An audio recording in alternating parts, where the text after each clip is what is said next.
চুলের মুঠি শক্ত করে ধরে আকাশ আমার ঠোঁট কামড়ে ধরে। দু হাতে তাকে সরাতে চেষ্টা করছি, কিন্তু এক হাতে সে আমার কোমরে ধরে রেখেছে। আমার চোখ দিয়ে টপ টপ করে পানি ছুটছে, তবুও আকাশ ছাড়ছে না। একটু করে ছেড়ে দিয়ে এক হাতে আমার গালে চেপে ধরে বলে, আমি আকাশ চৌধুরী চাইলে তোর মতো 10টা মেয়ে পায়ের কাছে পড়ে থাকবে।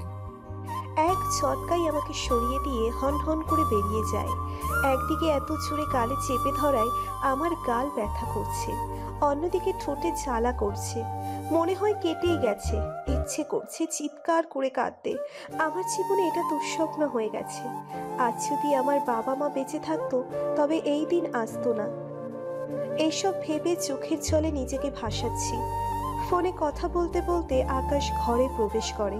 ফোনটা রেখে বলল, এসব ন্যাকামি এখানে চলবে না।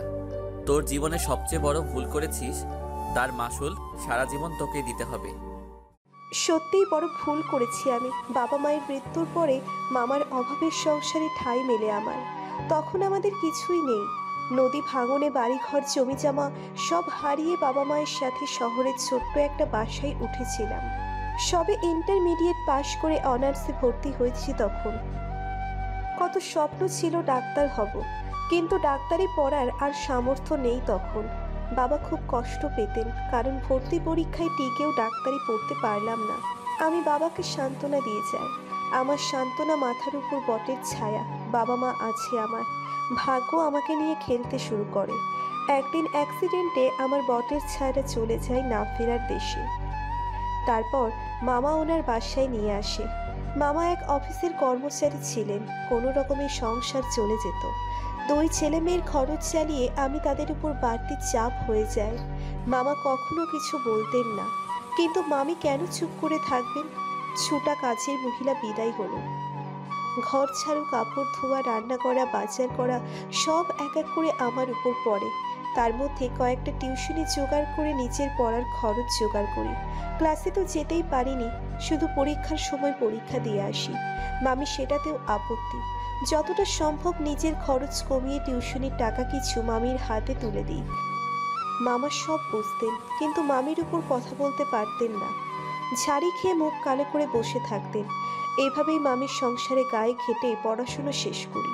মামা তো ভাই বোন সাইফ আর শোভনা মামিকে লুকিয়ে আমার কাজে অনেক সাহায্য করত, কিন্তু কথাই বলে না, অভাগী যেদিকে যায় সাগরও শুকিয়ে যায়।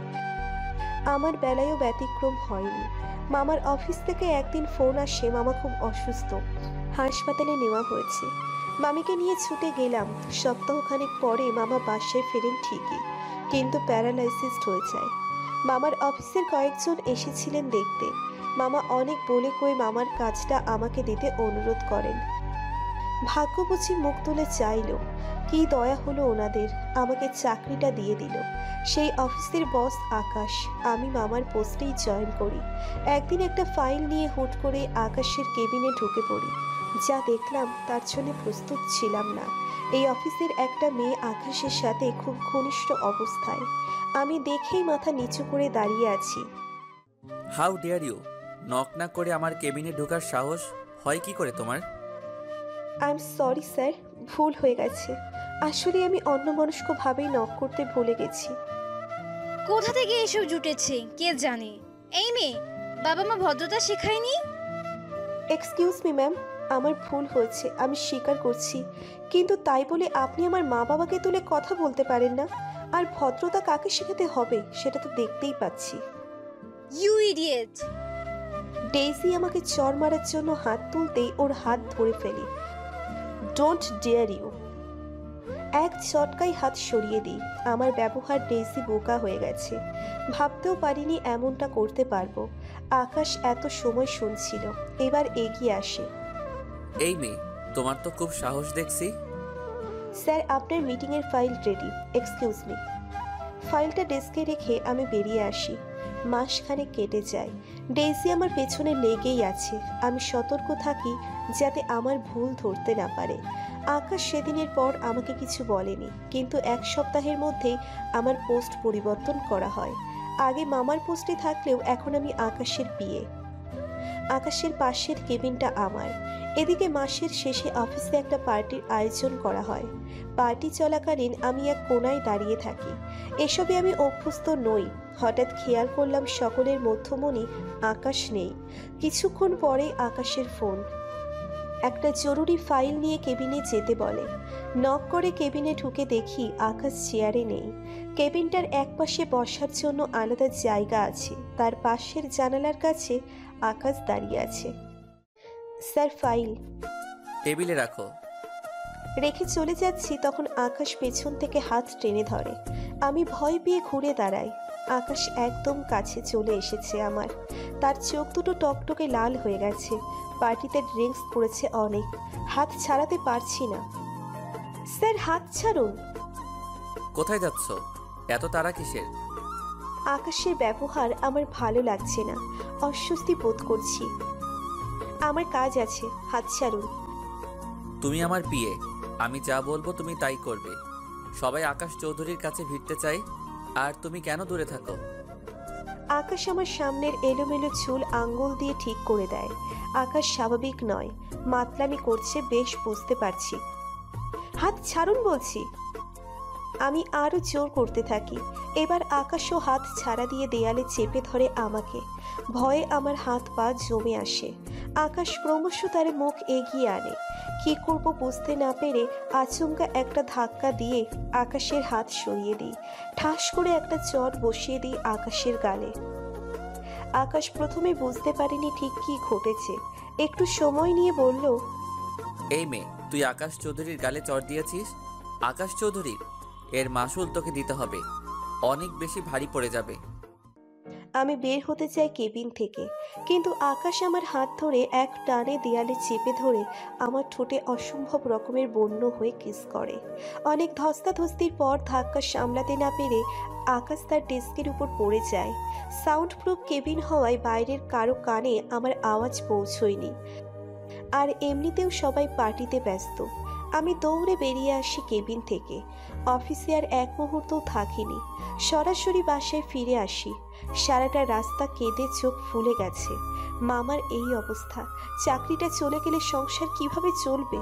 আর আকাশের অফিসে কাজ করাও সম্ভব না।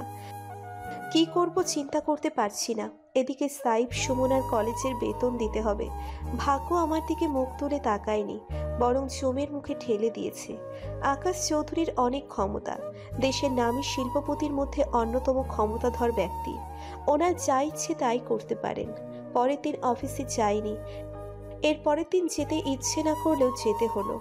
ভাগ্য ভালো সেদিন আকাশ অফিসে ছিল না, আমাকেও ফোন দেয়নি। বিকেল বেলায় তাড়াতাড়ি বাসায় ফিরি। বাসায় ঢুকতেই সুমনা দৌড়ে এসে জড়িয়ে ধরল। কিরে, কি হয়েছে? আপু আগে হা করো, মিষ্টি খাও, তারপর বলছি। জোর করে মুখে একটা মিষ্টি ঢুকিয়ে দেয়।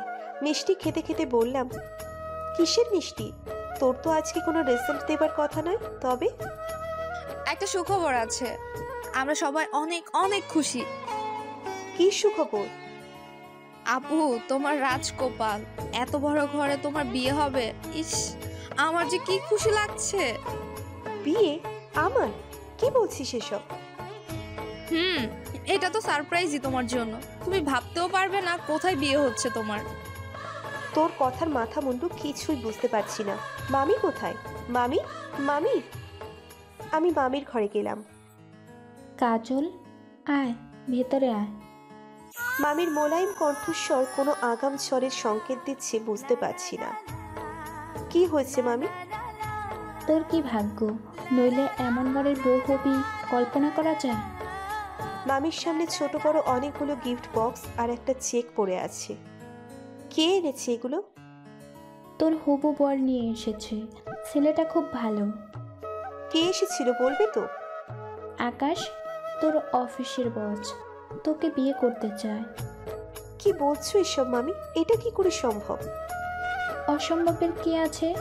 তোকে ভালো লেগেছে তাই বিয়ে করতে চায়। মামি, এই বিয়ে করা আমার পক্ষে সম্ভব না। আর মামার এই অবস্থায় আমি না থাকলে সংসার চলবে কিভাবে? সে চিন্তা তোকে করতে হবে না, আকাশ সব ব্যবস্থা করে দিবি। ব্যবস্থা করে দিবে মানে?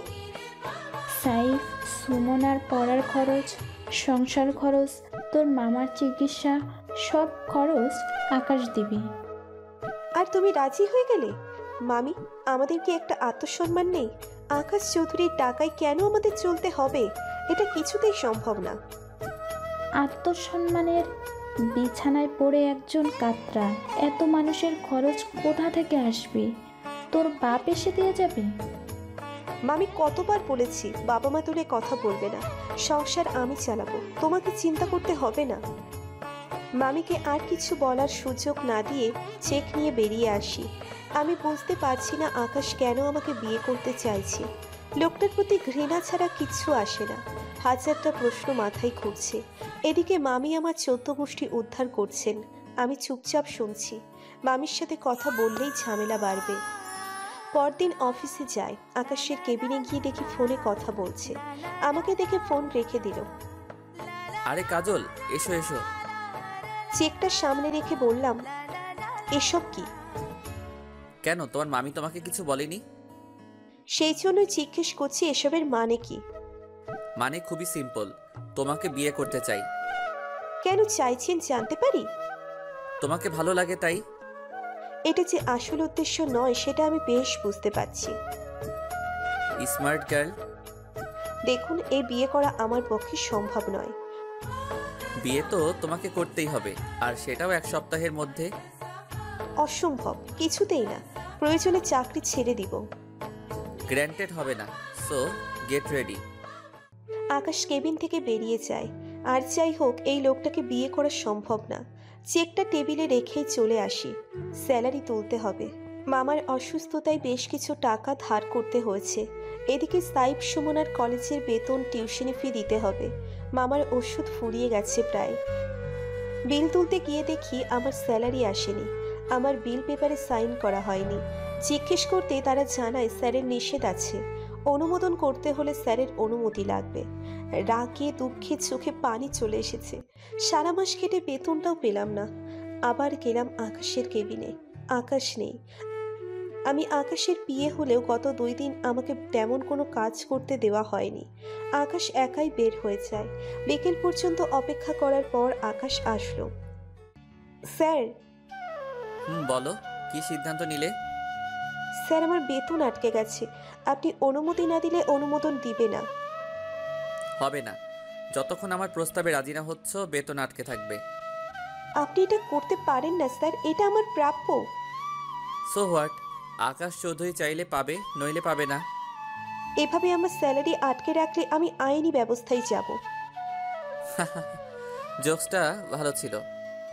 স্যার, আমি কোনো জোকস বলিনি। আপনারা আমার স্যালারি বিনা কারণে আটকে রাখতে পারেন না। আমি আটকে রাখবো, আইনি ব্যবস্থা নাও। মুখে বললেও আমি জানি আইনি কোনো ব্যবস্থা নিতে পারবো না। ওনাদের টাকার কাছে সব বিকিয়ে যায়। প্লিজ স্যার, এমনটা করবেন না। আমার মামা খুব অসুস্থ। সেই জন্যই তো বলছি, রাজি হয়ে যাও। আমি আকাশের কেবিন থেকে বেরিয়ে আসি। হাত পা ভেঙে আসছে, বেতন পেলাম না। বাসায় এসে দেখি টেবিলে কারেন্টের বিল, পেপারের বিল, ডিশের বিলের কাগজ রাখা। মামি এসে বললেন, তোর মামার ওষুধ আনতে হবে, আজ খাওয়ালেই শেষ হয়ে যাবে। আপু, পরীক্ষার ফর্ম ফিল আপের জন্য টাকা লাগবে। কত লাগবে? 5,000, আর সাথে বেতন, টিউশন ফি সব মিলিয়ে 11,000। 7 তারিখের মধ্যেই দিতে হবে। আচ্ছা, দিয়ে দিব। আমার মাথায় আকাশ ভেঙে পড়ল। কিভাবে দিব এত টাকা?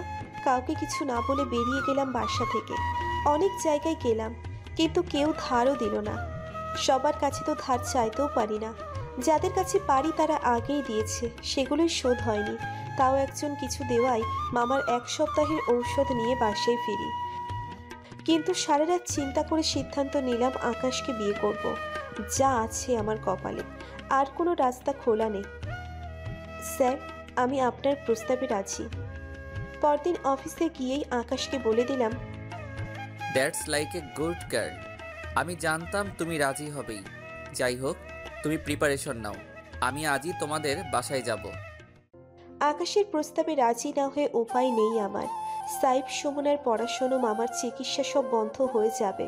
আমি জানিও না কেন আকাশ আমাকে বিয়ে করতে চাইছে, কি উদ্দেশ্য তার।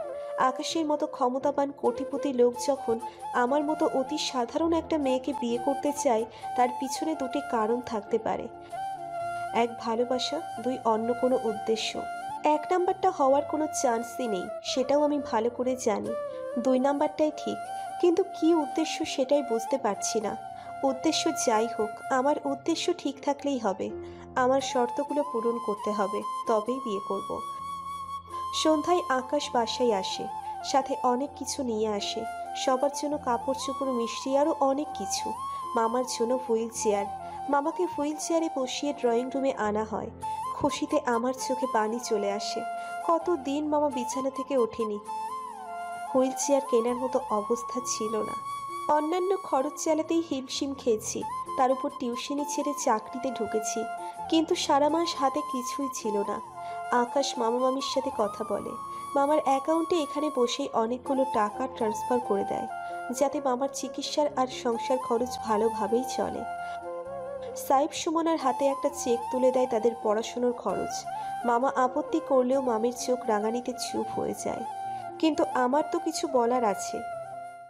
স্যার, অনেক কিছুই তো দিলেন, কিন্তু দুদিন পরে কে দেখবে সংসার? সাইফের পড়াশোনা শেষ হতে সব মিলিয়ে বছরখানেক লাগবে। ততদিন? আমি নির্লজ্জের মতো বলে ফেললাম। লজ্জা করে কি হবে? সেই তো ওনাদের জন্য বিয়ে করব, তবে ওনাদের আর্থিক সুরক্ষা নিশ্চিত করে কেন নয়? কাজল, সেসব তোমাকে ভাবতে হবে না। সাইফের পড়াশোনা শেষ হবার আগ পর্যন্ত আমি সব দায়িত্ব নিলাম। এই নাও এগ্রিমেন্ট পেপার, আর ওর পড়া শেষ হলে চাকরি আমি ওকে দিব। আকাশ আমার হাতে এগ্রিমেন্ট পেপার তুলে দেয়। মামার চোখে পানি। স্যার, আপনি এত কিছু করলেন, আবার এগ্রিমেন্ট পেপারের কি প্রয়োজন? আপনার উপর আমাদের বিশ্বাস আছে। আপনার থাকতে পারে, আপনার ভাগ্নির তো নাও থাকতে পারে। তো মিস কাজল, আপনার আর কোনো আপত্তি আছে? জি না, আর কোনো আপত্তি নেই। ঠিক হলো দুদিন পরেই বিয়ে, তবে সেটা ঘরোয়া আয়োজনে করতে চাই। মামা মামি তাতেও রাজি হয়ে গেলেন। ভাবলেন আমাদের খরচ বাড়তে চায় না, তাই এভাবে বিয়ে করতে চাইছেন। পরদিন আমার গায়ে হলুদ দিল। আকাশ বিয়ের শাড়ি, গয়না সহ যাবতীয় জিনিসপত্র পাঠিয়ে দিল। তারপর দিন বিয়ে হয়ে গেল। কাজী, ইমাম আর আকাশ ছাড়া কেউ আসেনি। আমার পরিবারের কয়েকজন আর আমার কাছের বান্ধবী ইরা ছাড়া কাউকে কিছু বলা হয়নি। আকাশের বিয়ে, অথচ ৫-৬ জন মানুষ ছাড়া কেউ জানলো না। বিয়ের পর আকাশ আমাকে ওর বাসায় নিয়ে আসে। আমি জানি না আকাশের বাড়ি কেমন, কে কে আছে বাড়িতে, ওনার বিয়ের বিষয়ে কেউ কিছু জানে কিনা, জানলে বিয়েতে চায়নি কেন, আর যদি না জানে তবে কিভাবে রিয়াক্ট করবে। হাজারটা প্রশ্ন ঘুরপাক খাচ্ছে আমার মাথায়। ভাবতে ভাবতে এক বিশাল বাড়ির সামনে এসে গাড়ি হর্ন দেয়।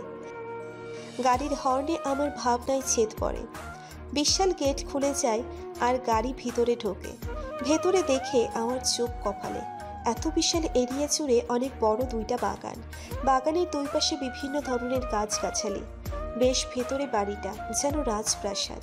আকাশ গাড়ি থেকে নেমে বলে, বেরিয়ে এসো। আমি ভয়ে ভয়ে বের হয়ে এলাম গাড়ি থেকে। একজন লোক এসে গাড়ি থেকে আকাশের ব্রিফকেস নিয়ে যায়। বাড়ির ভিতরে ঢুকতে গিয়ে আমার হাত পা কাঁপছে। আকাশ দরজায় পা দিতে সব কাজের লোকেরা দুপাশে ভাগ হয়ে মাথা নিচু করে দাঁড়িয়ে যায়। এটা হলরুম না ড্রয়িং রুম? এই যে রাজপ্রাসাদ।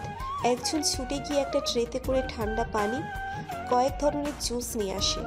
আকাশ পানির গ্লাসটা নিয়ে শুধু পানিটুকু খায়। এদিকে ভয়ে আমার গলা শুকিয়ে গেছে, অথচ কেউ আমাকে পানিও দিল না। এসো আমার সাথে। আকাশ আমার হাত ধরে নিচের রুমে নিয়ে যায়। রুমে গিয়ে চুলের মুঠি শক্ত করে ধরে এই কাণ্ড ঘটায়। বাড়িতে এসেই এতদিনের জমানো ঝাল আমার উপর ছাড়ল। বিয়ে নিয়ে কত স্বপ্ন থাকে মানুষের। স্বপ্ন দেখে একটা মানুষকে নিজের করে পাওয়ার, একটা মানুষের কাছে নিজেকে সঁপে দেওয়ার। আমি এসবের কিছু করছি না। আমি নিজেকে আকাশের হাতে সঁপে দেওয়ার স্বপ্ন নিয়ে আসিনি। আকাশের কাছে নিজেকে বিকিয়ে দিয়েছি। এই পৃথিবীতে আমার কাছের বলতে যে মানুষগুলো আছে, তাদের সুখের জন্য নিজেকে বিকিয়ে দিয়েছি। এসব ভাবনা ফেলে ফ্রেশ হয়ে নিলাম। একটু পরেই আমার জন্য রুমে খাবার আসলো। নানা ধরনের খাবার, অনেকগুলো নামই জানি না। আমি শুধু একটু পানি খেয়েছি, গলা দিয়ে খাবার আমার নামবে না। এমন সময় আকাশও এসে দেখে কিছুই খায়নি। খাওনি কেন? খিদে নেই। খিদে না থাকলেও খেতে হবে, নাকে অসুস্থতার বাহানায় অফিস কামাই করা যাবে না। আমি আগে জানতাম না বিয়ের পর আকাশ চাকরিটা করতে দিবে কিনা, তবে এবার তার কথা শুনে নিশ্চিত হলাম যে চাকরি করতে পারবো। খেয়ে নাও। খাবার তো আমার ইচ্ছেতে খাবো, সেটাও কি আপনার অর্ডার মানতে হবে? অবশ্যই হবে, কাগজে এমনটাই লেখা আছে। কিসের কাগজ? কাবিননামা। সেখানে কি লেখা আছে জানো না? কাবিননামায় লেখা আছে তুমি সম্পূর্ণ সুস্থ মস্তিষ্কে সজ্ঞানে আগামী 2 বছর আমার স্ত্রী হিসেবে থাকবে এবং আমার প্রত্যেক আদেশ মানতে বাধ্য থাকবে। কি বলছেন এসব? কাবিননামায় এসব লেখা থাকে নাকি? আর কালিমা পড়ে তো বিয়ে করেছেন। হ্যাঁ করেছি, আর সাথে কাগজেও উল্লেখ আছে আমি তোমাকে ডিভোর্স দিতে পারবো, তুমি পারবে না। তবে বিয়ে তো হয়েছে। আকাশের কথা শুনে আমার মাথা ঘুরছে। কন্ট্রাক্ট ম্যারেজ এইভাবে শোধ নিল একটা চরের? কেন করছেন আমার সাথে এসব? কি এমন ক্ষতি করেছিলাম আপনার? তুমি আকাশকে এখনো চেনোনি, চিনবে ধীরে ধীরে। 2 বছর অনেক সময়, এর মধ্যে ভালো করে চিনবে। এইবার খেয়ে নাও। খিদে নেই, খাবো না। আকাশের মেজাজ খারাপ হয়ে গেছে। এক্ষুনি খেতে বলেছি তো খাবে। না। কি আমাকে না করিস? তুই খাবি না, তোর ঘাড় খাবে। আকাশ একটা পাউরুটি নিয়ে জোর করে আমার মুখে ঠেসে দেয়। এত বদমেজাজি মানুষ আমি জীবনে দেখিনি। তার চেয়ে আমার মামি 1000 গুণ ভালো। রাতে আকাশের সাথে একই বিছানায় শুতে আমি বেশ ইতস্তত বোধ করছি। এই খাটাস বেটা তো একটা লুইচা। আমি খাটে বসে আছি। শুভ নাকি বসে থাকবো ভাবছি। আমি কিছু বুঝে ওঠার আগেই আকাশ আমাকে পেছন থেকে জড়িয়ে সোজা বিছানায়। আরে কি করছেন? ছাড়ুন বলছি, ছাড়ুন। ছাড়ার জন্য তোমাকে এনেছি। তারপর 4 দেয়ালে বন্দি এই ঘরে যা ঘটে গেল তা আমাকে বিধ্বস্ত করে দিয়েছে। মানুষের জীবনের অনেক কাঙ্ক্ষিত একটা সময় হচ্ছে বাসর। নারী পুরুষের মিলন, এটা প্রকৃতি বেঁধে দিয়েছে। বিবাহ নামক শব্দে যার বৈধতা নিশ্চিত করা হয়। বিবাহের বাইরেও অনেকভাবে সেটা হয়ে থাকে, কখনো ইচ্ছাকৃত, কখনো অনিচ্ছাকৃত। অনিচ্ছাকৃতভাবে জোর করে যেটা হয় সেটারও একটা নাম আছে, ধর্ষণ। কিন্তু আমাদের সমাজে কখনো এটা শেখানো হয়নি যে স্ত্রীর ইচ্ছের বিরুদ্ধে জোর করে শারীরিক সম্পর্ক করাও ধর্ষণ। তাই শতকরা 99% মহিলারাই এটা জানে না। তারা এটাকে স্বামীর অধিকার হিসেবে মেনে নেয়। কিন্তু আমি কি করব? 2 বছরের জন্য বিয়ে করা হয়েছে, বউয়ের স্বীকৃতি কি পেয়েছি? এই সমাজ কি আমাকে বউ বলে মানবে? আমি তো নিজেকে বিকিয়ে দিয়েছি।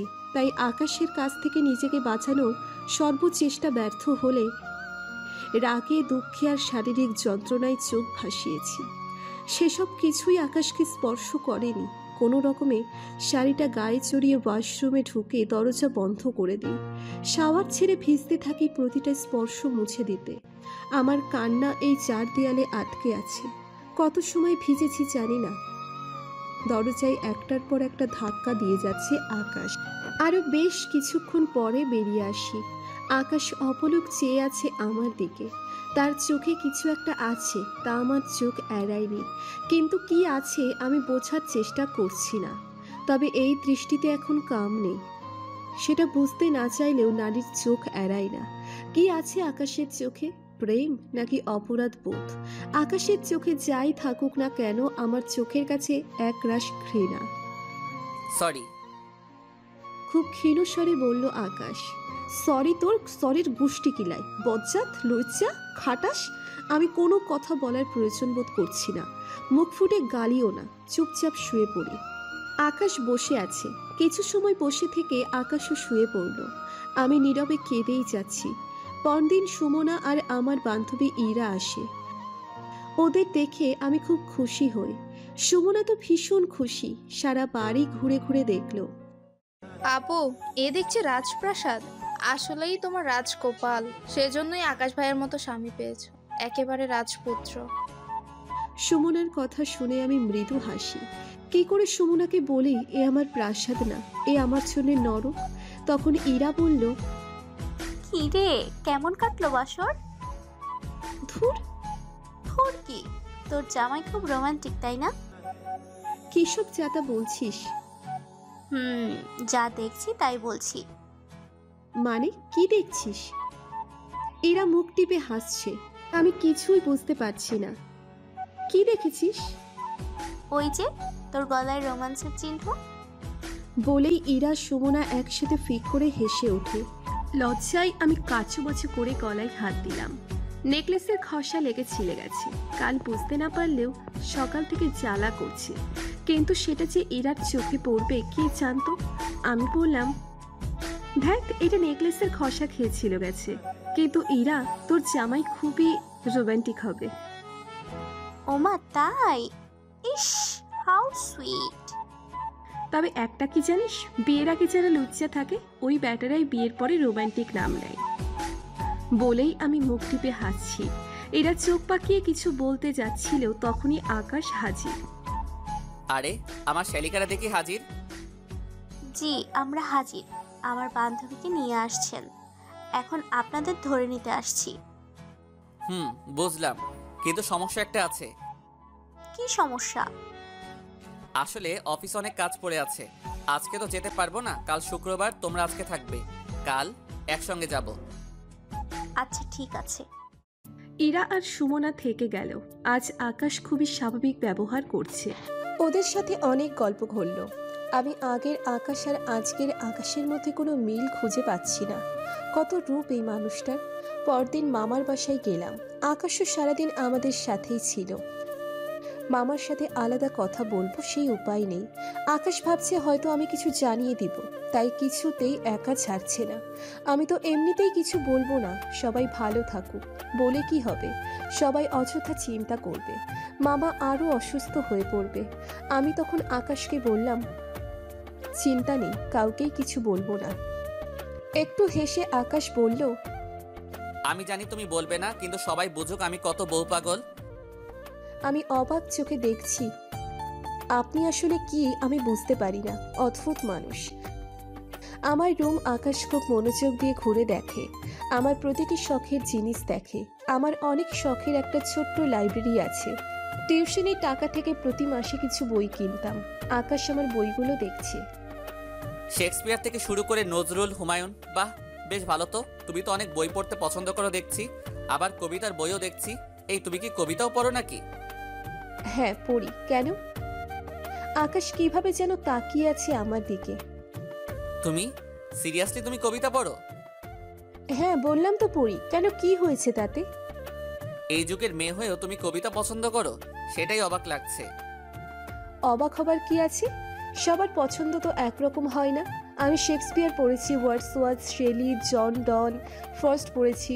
ওনাদের পড়ে যত মুগ্ধ হয়েছি, রবীন্দ্র, নজরুল, শরৎচন্দ্র পড়ে মোহিত হয়েছি। ওসব আপনি বুঝবেন না, কারণ আপনার আমার পৃথিবী আলাদা, আমাদের দুই পৃথিবী। আকাশ খুব মনোযোগ দিয়ে শুনল আমার কথা। অফিসের ব্যস্ততা দেখিয়ে বিকেলেই আকাশ আমাকে নিয়ে ফিরে আসে। আকাশে আজ মেঘ করেছে, তার সাথে বেশ শীতল করা বাতাস। শেষ বিকালে আমি ছাদে চলে আসি। হাতের মোবাইলে পছন্দের একটা গান প্লে করে পাশে রেখে আকাশের মেঘ দেখছি। আকাশ এসে পাশে দাঁড়িয়েছে, ওকে দেখেও কিছু বললাম না। খুব সুন্দর তো। কি? কি সুন্দর বাতাস, মেঘ কেটে কেটে যাচ্ছে, তার সঙ্গে এমন একটা গান, বেশ অন্যরকম। আগে কখনো মেঘ দেখেননি বুঝি? দেখবো না কেন, তবে এভাবেও দেখা যায় জানতাম না। আমি দেখি। আকাশে মেঘ করলে বেশ আয়োজন করে মেঘ দেখি। এমন সময় আকাশের একটা ফোন আসে। হ্যালো। কি কথা হলো বুঝতে পারলাম না। আকাশ ফোনটা রেখে দিল, কিন্তু ওর চোখে মুখে ভয়ঙ্কর একটা কিছু দেখতে পাচ্ছি। আকাশ এখানে 2 মিনিটের বেশি আর দাঁড়ায়নি, চোখ মুখ লাল করে চলে যায়। আমি হঠাৎ ওর এমন চেহারা দেখে ভয় পেয়ে গিয়েছি। ফোনটা আসার পর আকাশের চোখে মুখে ভয়ঙ্কর ক্রোধ দেখেছি। এরপর সারা সন্ধ্যা আকাশকে কোথাও দেখতে পাইনি। অদ্ভুত একটা মানুষ আকাশ, কখন ভালো করে কথা বলে, কখন চট করে রেগে যায়, বোঝা দেয়। এই বাড়িতে আসার পর আকাশের পরিবারের কোনো লোকজন কাউকে দেখিনি।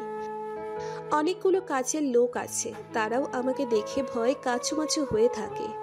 আকাশকে যে জিজ্ঞেস করব ওর পরিবারে কে আছে, সেই সুযোগও হয়ে ওঠেনি। বেশ রাতে আকাশ ফিরে আসে। আমি রুম থেকে বের হচ্ছিলাম, তখন টলতে টলতে আকাশ রুমে ঢোকে। টাল সামলে না পেরে পড়তে গিয়ে আমার উপর ঢলে পড়ে। ধরে নিয়ে বিছানায় কোনো রকম শুইয়ে দিয়ে আমি চলে আসব, তখন আমার হাত টেনে ধরে বলল, কোথায় যাচ্ছ? এসো। কি পরিমাণ ড্রিঙ্কস করেছে কে জানে, আমি কিছুতেই হাত ছাড়াতে পারছি না। উল্টে টানাটানি করতে গিয়ে হুমড়ি খেয়ে তার উপরে পড়ে গেছি। মদ্যপ অবস্থায় আকাশ কতটা হিংস্র হতে পারে তা খুব করে বুঝলাম। মনে তীব্র কষ্ট নিয়ে তার পাশবিকতা দেখলাম। নিয়তি আমাকে কোথায় নিয়ে যাচ্ছে জানি না, তবে এটা জানি যে আকাশের হাতের পুতুল করে দিয়েছে। পরদিন ব্রেকফাস্ট করে আকাশ অফিসের জন্য রেডি হচ্ছে। সকাল থেকে কোনো কথাই বলেনি আমার সাথে। রেডি হতে হতে বলল, তোমার আজ অফিসে যাওয়ার দরকার নেই, 2 দিন পর থেকে যাবে, রেস্ট নাও। আমি শুধু চেয়ে দেখলাম, কিছু বললাম না। 2 দিন পর আমি অফিসে আসি আকাশের সাথেই। অফিসে আসলাম, কিন্তু একটা অস্বস্তি বোধ করছি। আমি বুঝতে পারছি আমার চারপাশে আড়ালে কানা ঘোষা চলছে। 2-একটা কথা যে কানে আসেনি তাও নয়। আকাশের কেবিনে যাচ্ছিলাম, কে যেন নিচু স্বরে বলছে, এসেই স্যারকে তো হাত করে নিয়েছে। ঠিক বলেছেন, দেখে তো মনে হয় না ভাজা মাছ উল্টাতে পারে। আজ দেখলাম স্যারের গাড়ি করে এসেছে। আমি শুনেও না শোনার ভান করে চলে আসি। মনটা আরও খারাপ হয়ে গেছে। আমাকে নিয়ে কত সমালোচনা চলছে। ফেরার সময়ও আকাশের গাড়ি করেই ফিরতে হলো। পরদিন অফিসে যাবার আগে আকাশকে বললাম, আমি আপনার সাথে যাব না, আপনি চলে যান, আমি অন্য গাড়িতে চলে যাব। আকাশ একটু ভ্রু কুচকে জিজ্ঞেস করলো, কেন, কি সমস্যা? সমস্যা কিছু না। কেউ কি কিছু বলেছে? কেউ কিচ্ছু বলেনি, তবে প্রতিদিন আপনার একজন পিএ আপনার গাড়ি করে যাবে আসবে, সেটা তো দৃষ্টিকটু হবে। দেখো কাজল, তুমি চাকরিটা এখন না করলেও পারো। তোমার যা প্রয়োজন, যত টাকা প্রয়োজন নির্দ্বিধায় নিতে পারো, কিন্তু আমি চেয়েছি তুমি চাকরিটা করো তোমার নিজের জন্য। না করতে চাইলেও জোর করব না, তবে অফিসে যেতে হলে আমার সাথেই যাবে। অতপর ওর সাথেই গেলাম। ডেইজির চোখ থেকে ঘৃণা আর আগুন বের হয়, সেটা আমি বেশ বুঝতে পারছি। অফিসে অন্য কেউ কিছু বলার আগে সেই কথা ডেইজি সবার কানে পৌঁছে দেয়। আর পৌঁছবেই না কেন, তার পোস্টটা আকাশ আমাকে দিয়েছে। চাইলেই আর যখন তখন আকাশের কেবিনে যেতে পারছে না। কিন্তু পরদিন অফিসে এসে দেখি আমার কেবিনে অন্য একটা মেয়ে। আমি ঢুকতেই সালাম দিয়ে বলল, ম্যাম, আমি তুলি, আকাশ স্যারের পিএ। আপনি আসুন আমার সাথে। আমি কিছুই বুঝতে পারছি না। মেয়েটা অন্য একটা কেবিনে নিয়ে যায় আমাকে। ম্যাম, আজ থেকে আপনার কেবিন এটা। আমার কেবিন মানে? আজ থেকে আপনি কোম্পানির জিএম, তাই নতুন কেবিন আপনার জন্য। মেয়েটা খুব হাসি খুশি, দেখে বেশ ভদ্রই মনে হচ্ছে। তুলে হাসি মুখে বেরিয়ে যায়। আকাশ কি শুরু করেছে এসব? এমনিতেই নানান কথা উঠছে, তার উপর এখনই কাজ করলো। সবাই কি ভাবছে কে জানে। আমি সাথে সাথেই আকাশের কেবিনে যাই। কি শুরু করেছেন আপনি? কি করেছি? জিএম করেছেন আমাকে? মানুষ কি ভাববে ভেবে দেখেছেন? কে কি ভাবলো তাতে আকাশের কোনোদিন কিচ্ছু যায় আসেনি, আজও যায় আসে না। কিন্তু আমার যায় আসে। আমি সাধারণ ঘরের মেয়ে, আমাকে মানুষের সামনে দাঁড়াতে হয়। দাঁড়াও, কে মানা করেছে? তবে ভুলে যেও না, আমি যা বলবো তুমি তাই করতে হবে। এই লোকটার সাথে কথা বলাই বৃথা। আমার কেবিনে আসার সময় শুনলাম, স্যারের বাসায় নাকি একটা মেয়ে থাকে। আমার পরিচিত একজন নাকি প্রতিদিন দেখে, একসাথে সন্ধ্যায় যায় আর সকালে একসাথে বেরিয়ে আসে। আরে এসব বড় লোকদের ব্যাপার স্যাপার, টাকা কোথায় কিভাবে খরচ করবে আর কাকে কোথায় রাখে সেসব আমাদের ভাবনার বাইরে। মেয়েটা কেমন চিন্তা করেছেন? স্যারকে বাসায় থাকে, স্যার তো বিয়েই করেনি। আর টাকার জন্য এসব মেয়েরা সব করতে পারে। আর কিছু শোনার সাহস হয়নি আমার। বুঝতে পারছি তারা এখনো জানে না সেই মেয়েটি আমি। এতটা জেনে গেছে, আর কয়েকদিনের মধ্যে এটাও জেনে যাবে। আর কিছু ভাবতে পারছি না। চাকরিটা না শেষ পর্যন্ত ছাড়তে হয়। যতক্ষণ বাইরে ব্যস্ত থাকি ভালো থাকি। চাকরি ছেড়ে আকাশের প্রাসাদে বন্দি করে থাকতে চাই না। দম আটকে মরে যাব। আরও 1টি সপ্তাহ ভালোই কেটে যায়। আকাশও এরই মধ্যে এমন কিছু করেনি। আমি অভ্যস্ত হয়ে যাচ্ছি এই বাড়ি আর আকাশের সাথে অফিস। আরও বেশ কিছুদিন কেটে যায়। আকাশকে এতটা স্বাভাবিক আগে দেখিনি। আমার সাথেও কোনো মিসবিহেভ করেনি। তারপর একদিন রাতে আকাশ বিছানায় হালকা হেলান দিয়ে বসে আছে, ঠোঁটের কোণে মৃদু হাসির আভা। আমিও বিছানায় বসে চুল ঠিক করছি, শোবো। তখন মনে হলো আমার ঘাড়ে কিছু একটা আছে। আমার হাত কাঁপতে থাকে। ভয় ভয়ে হাত দিয়ে ছাড়তেই আমার সামনে এসে পড়ল। আমি চিৎকার করে আকাশকে জড়িয়ে ধরি, চোখ আর খুলি না। মাকড়সা আমি এত ভয় পাই, আমি আর চোখ খুলে দেখার সাহস করছি না। আকাশও সুযোগ বুঝে জড়িয়ে ধরে বলে, আদর খেতে ইচ্ছে করছে তো মুখ ফুটে বললেই পারো।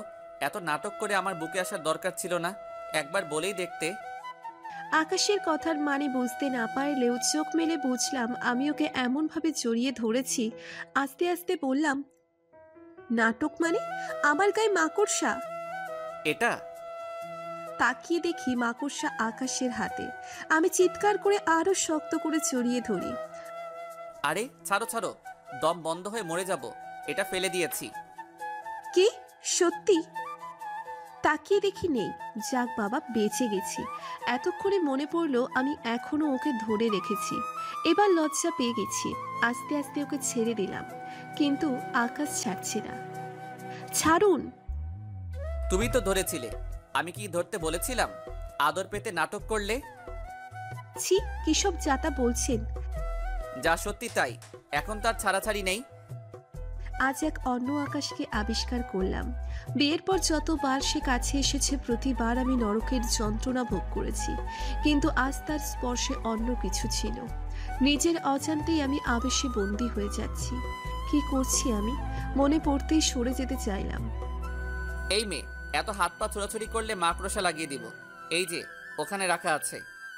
তাকিয়ে দেখি সত্যিই সাইড টেবিলে রাখা। ভয়ে হাত পা জমে আছে। এই লোকের বিশ্বাস নেই, সত্যি সত্যিই দিবে। আমার মাথা তখন অন্যদিকে যাচ্ছে। আজ আকাশের ছোঁয়ায় আমি যেন ঘোরে ডুবে যাচ্ছি। সত্যিই অন্যরকম ভালো লাগার ঘোরে ডুবে গেলাম। সকালে যখন ঘুম ভাঙে নিজেকে আকাশের বুকে আবিষ্কার করলাম। উনিও জড়িয়ে রেখেছেন। গত রাতের কথা মনে পড়তে নিজেই লজ্জা পেলাম। আকাশের হাত সরাতেই ওর ঘুম ভেঙে যায়। আমি তড়িঘড়ি করে উঠে বসে এলোমেলো হয়ে নিজেকে গোছাতে ব্যস্ত। আকাশ ঘুমো ঘুমো চোখে তাকিয়ে আছে, তাতে আমার বেশ অস্বস্তি হচ্ছে। হঠাৎ মাকড়সার কথা মনে পড়তেই তাকিয়ে দেখি এখনো সেখানেই আছে। মরে গেছি না কি? কি? রাতের মাকড়সাটা নড়াচড়া করছে না, এখনো এক জায়গায় আছে। বোধহয় মরে গেছে। তোমার চিৎকার শোনার পর এটা হার্ট অ্যাটাক করে মারা গেছে নিশ্চিত। আকাশের ঠোঁটের কোণে একটা চাপা হাসি। আমার কেমন একটা সন্দেহ হচ্ছে। উঠে এগিয়ে গিয়ে কাছ থেকে দেখলাম, না, নড়াচড়া নেই।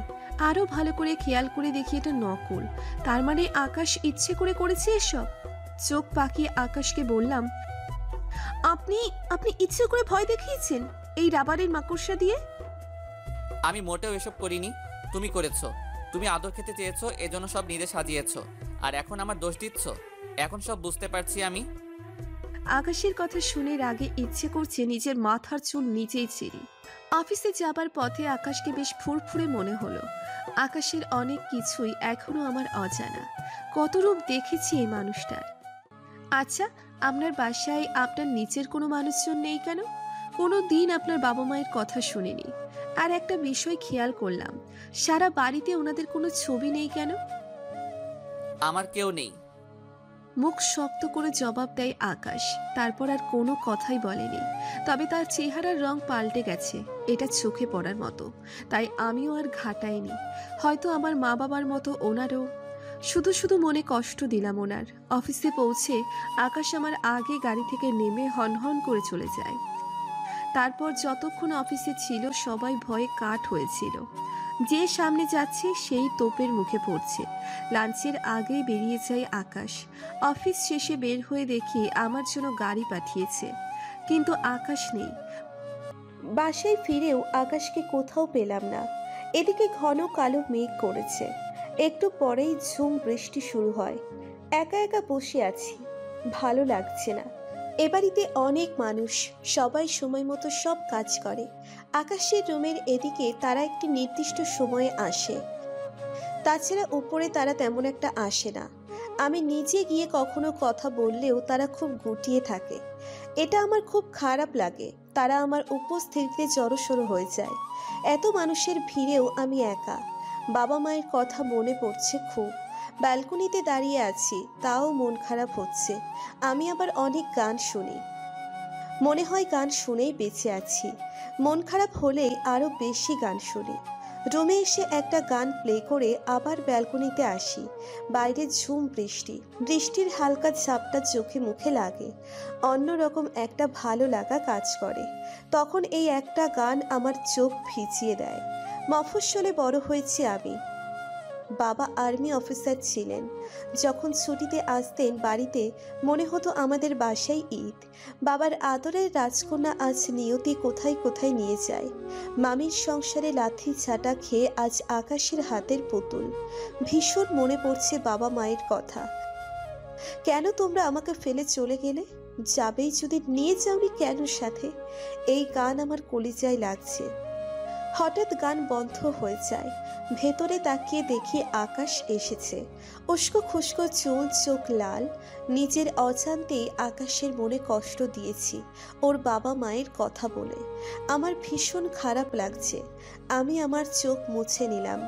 এমন সময় আকাশ এসে এমনভাবে হাত চেপে ধরল, খুব ব্যথা পাচ্ছি, কিন্তু মুখে বলতে পারছি না। এই মেয়ে, তুমি কি মনে করো নিজেকে? তুমি আকাশকে বদলে দিবে, ইমোশনাল করে দিবে? No, never. আকাশ যেমন ছিল তেমনই থাকবে। ব্যথায় চোখে পানি চলে আসে। আকাশ হাতটা ছেড়ে চলে যায়। আমি বোকার মতো তাকিয়ে আছি। মাঝরাতে আমার ঘুম ভেঙে যায়। দেখি আকাশ নেই বিছানায়। ভাবলাম হয়তো ওয়াশরুমে গেছে, কিন্তু অনেক সময় পরেও যখন এলো না, আমি তখন উঠে গেলাম। উঠেই একটা হোঁচট খেলাম। ড্রিম লাইটের হালকা আলোয় দেখি আকাশ বিছানা থেকে হেলান দিয়ে ফ্লোরে দুই হাঁটুতে হাত রেখে মাথা গুজে আছে। আমি বেশ অবাক হলাম। কাছে যেতেই বুঝলাম আকাশ কাঁদছে। আমার ভীষণ মায়া হচ্ছে আকাশের জন্য। কেন জানি মনে হচ্ছে আকাশও আমার মতোই অসহায়। আস্তে করে কাঁধে হাত রেখে বিছানার কিনারায় বসলাম। আকাশ কেন কাঁদছে? কি বলে সান্ত্বনা দিব? আকাশ আমার দিকে তাকায়নি, শুধু একটু সরে এসে আমার কোলে মাথা গুজে আমাকে আঁকড়ে ধরে অবুঝ শিশুর মতো কাঁদতে থাকে। কি হচ্ছে আকাশ? আপনি কাঁদছেন কেন? আকাশ কোনো কথা বলে না। আমি ওর মাথায় হাত রাখি। কি বলবো, বলার মতো কিছু খুঁজে পাচ্ছি না। একটা সময় আকাশ শান্ত হয়ে যায়, চুপচাপ শুয়ে থাকে। কিছু সময় পরে আকাশকে বিছানায় নিয়ে এলাম। একেবারে বাধ্য শিশুর মতো সে এসে শুয়ে পড়ে। বেশ কয়েকটা মাস কেটে যায়।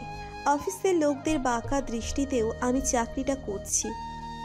এর মধ্যেই একদিন অফিসে পার্টির আয়োজন করা হলো। নতুন একটা কোম্পানির সাথে চুক্তি উপলক্ষে এই আয়োজন। সব দিক বিবেচনা করে আকাশ সন্ধ্যায় পার্টি রাখে। অফিসে আলাদা হলরুম রয়েছে, সেখানেই এই পার্টি কনফারেন্স হয়ে থাকে। পার্টিতে সবাই ব্যস্ত। আকাশও নতুন যারা গেস্ট তাদের সময় দিচ্ছে। আমি একপাশে সরে চুপচাপ দেখছি। কিছু সময় তুলির সাথে গল্প করলাম। আকাশ তুলিকে ডাকতেই তুলি একটা কাজে চলে যায়। এমন সময় এই অফিসের একটা লোক এসে ওনার সাথে ডান্স পার্টনার হতে বলল। আমি খুব ভদ্রভাবেই ওনাকে রিজেক্ট করলাম। উনি চলে গেছেন। কিছু সময় পর গেস্টদের মধ্যে একজন এসে অফার করলেন, সেটাও আমি রিজেক্ট করে বললাম, এক্সকিউজ মি, আমি এসবের সাথে কমফোর্টেবল নই, ধন্যবাদ। ডেইসি কোথা থেকে এসে বলল, ঢং দেখে বাঁচি না, যত সব ন্যাকামো। স্যারের সাথে থাকতে তো লজ্জা করে না? ধোয়া তুলসী পাতার ভাব নিয়ে লাভ নেই। স্যারের সাথে যে রাত কাটাও সেসব খবর আমরা জানি। ডেইসির কথা শুনে আমার কান দিয়ে মনে হচ্ছে গরম ধোঁয়া বের হচ্ছে। ডেইসি! নিজেকে সামলাতে না পেরে চর দেওয়ার জন্য হাত তুলতেই ডেইসি আমার হাত ধরে ফেলে। হয়েছে তো স্যারের রক্ষিতা, সাহস হয় কি করে আমার গায়ে হাত তোলার? তখন দাঁড়িয়ে থাকা লোকটা বলল, তাই নাকি? আকাশ সাহেবের পছন্দ আছে বলতে হবে। You are so sexy. তা আমি একবার একটু পরখ করে দেখতে চাই। আকাশ সাহেব পুরো সপ্তাহে যা দেয় আমি এক রাতে তার দ্বিগুণ দেব। প্লিজ আপত্তি করবেন না। এক মুহূর্ত আর সেখানে দাঁড়াতে পারলাম না। মুখে হাত চেপে দৌড়ে বের হয়ে আসি। আকাশ কোথায় নামিয়েছে আমাকে? কষ্টে আমার বুক ফেটে যাচ্ছে। রাস্তায় হাঁটছি আর চোখ মুছছি বারবার। এই ছিল আমার কপালে? আকাশ এটাই কি তবে চেয়েছিল?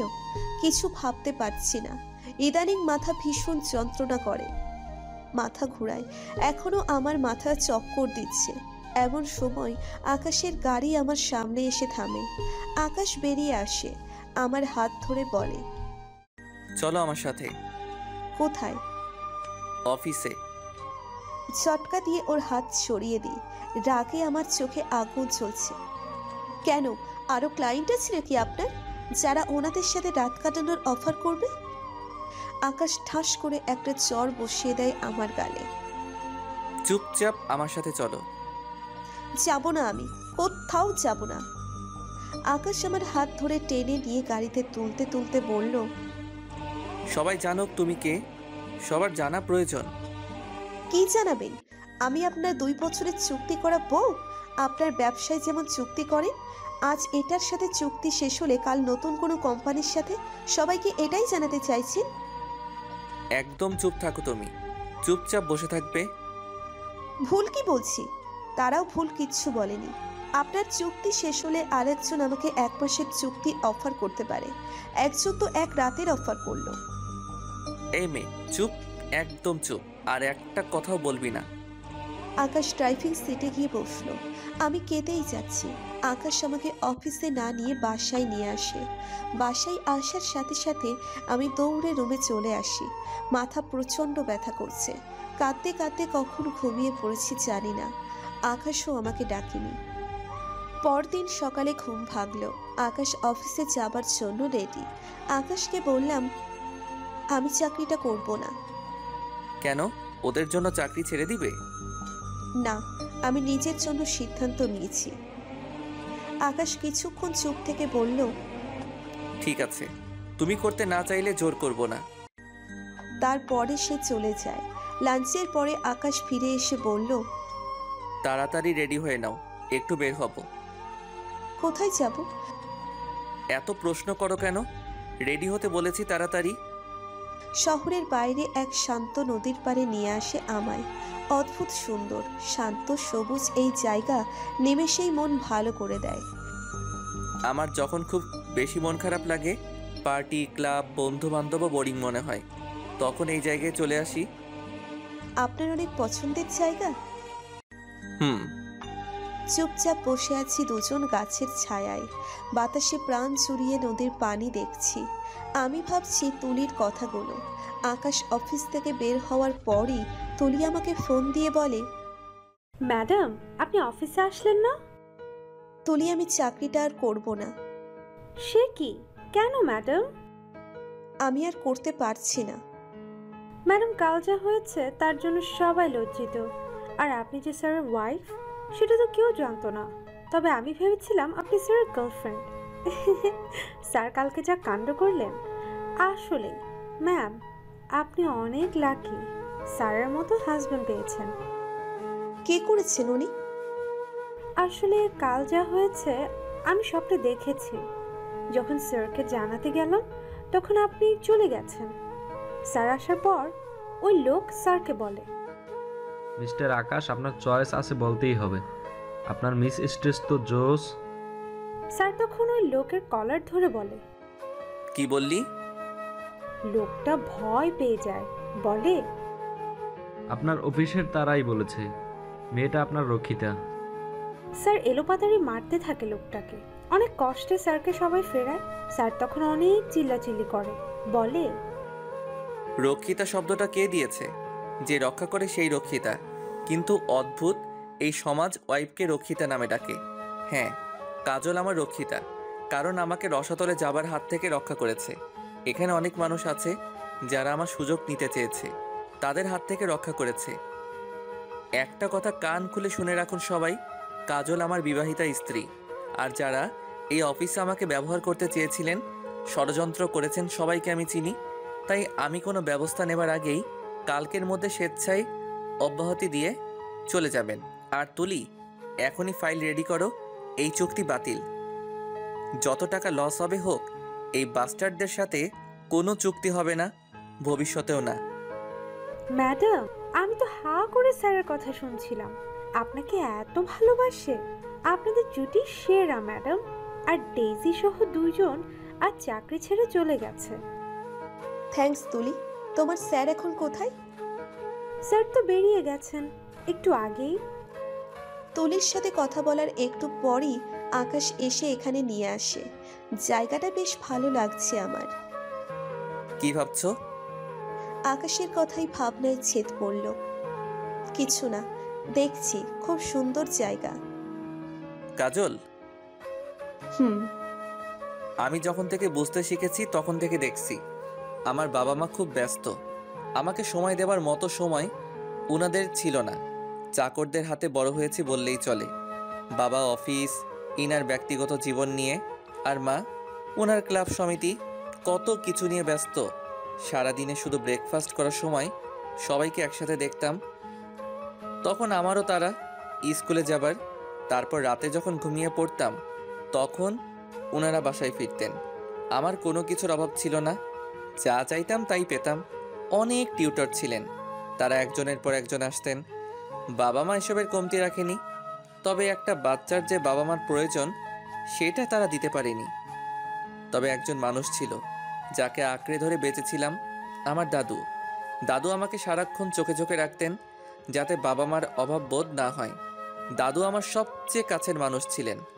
আজ প্রায় 5 বছর দাদু আমাকে একদম একা রেখে চলে গেছেন। দাদুর চলে যাওয়ায় আমি বেপরোয়া জীবনযাপন শুরু করি। এইসব ব্যবসা শুধু দাদুর নাম রক্ষার জন্য আঁকড়ে আছি। আরেকজন ছিলেন গফুর চাচা। ছোটবেলা থেকে দাদু আর উনি আমার সবচেয়ে কাছের মানুষ ছিলেন। আমি কিংবা দাদু কখনো উনাকে কাজের লোক মনে করিনি। আকাশের কথা শুনে কি বলবো বুঝতে পারছি না। মৃত্যু এমন একটা বিষয় যার সান্ত্বনা দেওয়া যায় না। যার হারায় সেই বোঝে। আমিও বুঝি আকাশের বাসায় শুধু ওর দাদুর ছবি কেন সেটা এখন বুঝতে পারছি। কিন্তু ওর বাবা মা? আপনার বাবা মাও কি? আমার কেউ নেই, কেউ ছিল না, শুধু দাদু ছিল। সে হারিয়ে গেছে। আকাশের কথায় কিছুই বুঝতে না পারলেও এটা বুঝলাম যে বাবা মায়ের প্রতি একটা কষ্ট আছে ভেতরে কোথাও। তাই এ বিষয়ে আর কথা বাড়ালাম না। কখন যে দেখতে দেখতে প্রায় 1.5 বছর পেরিয়ে গেছে বুঝতেই পারিনি। ইদানিং শরীরটা একদম ভালো লাগছে না।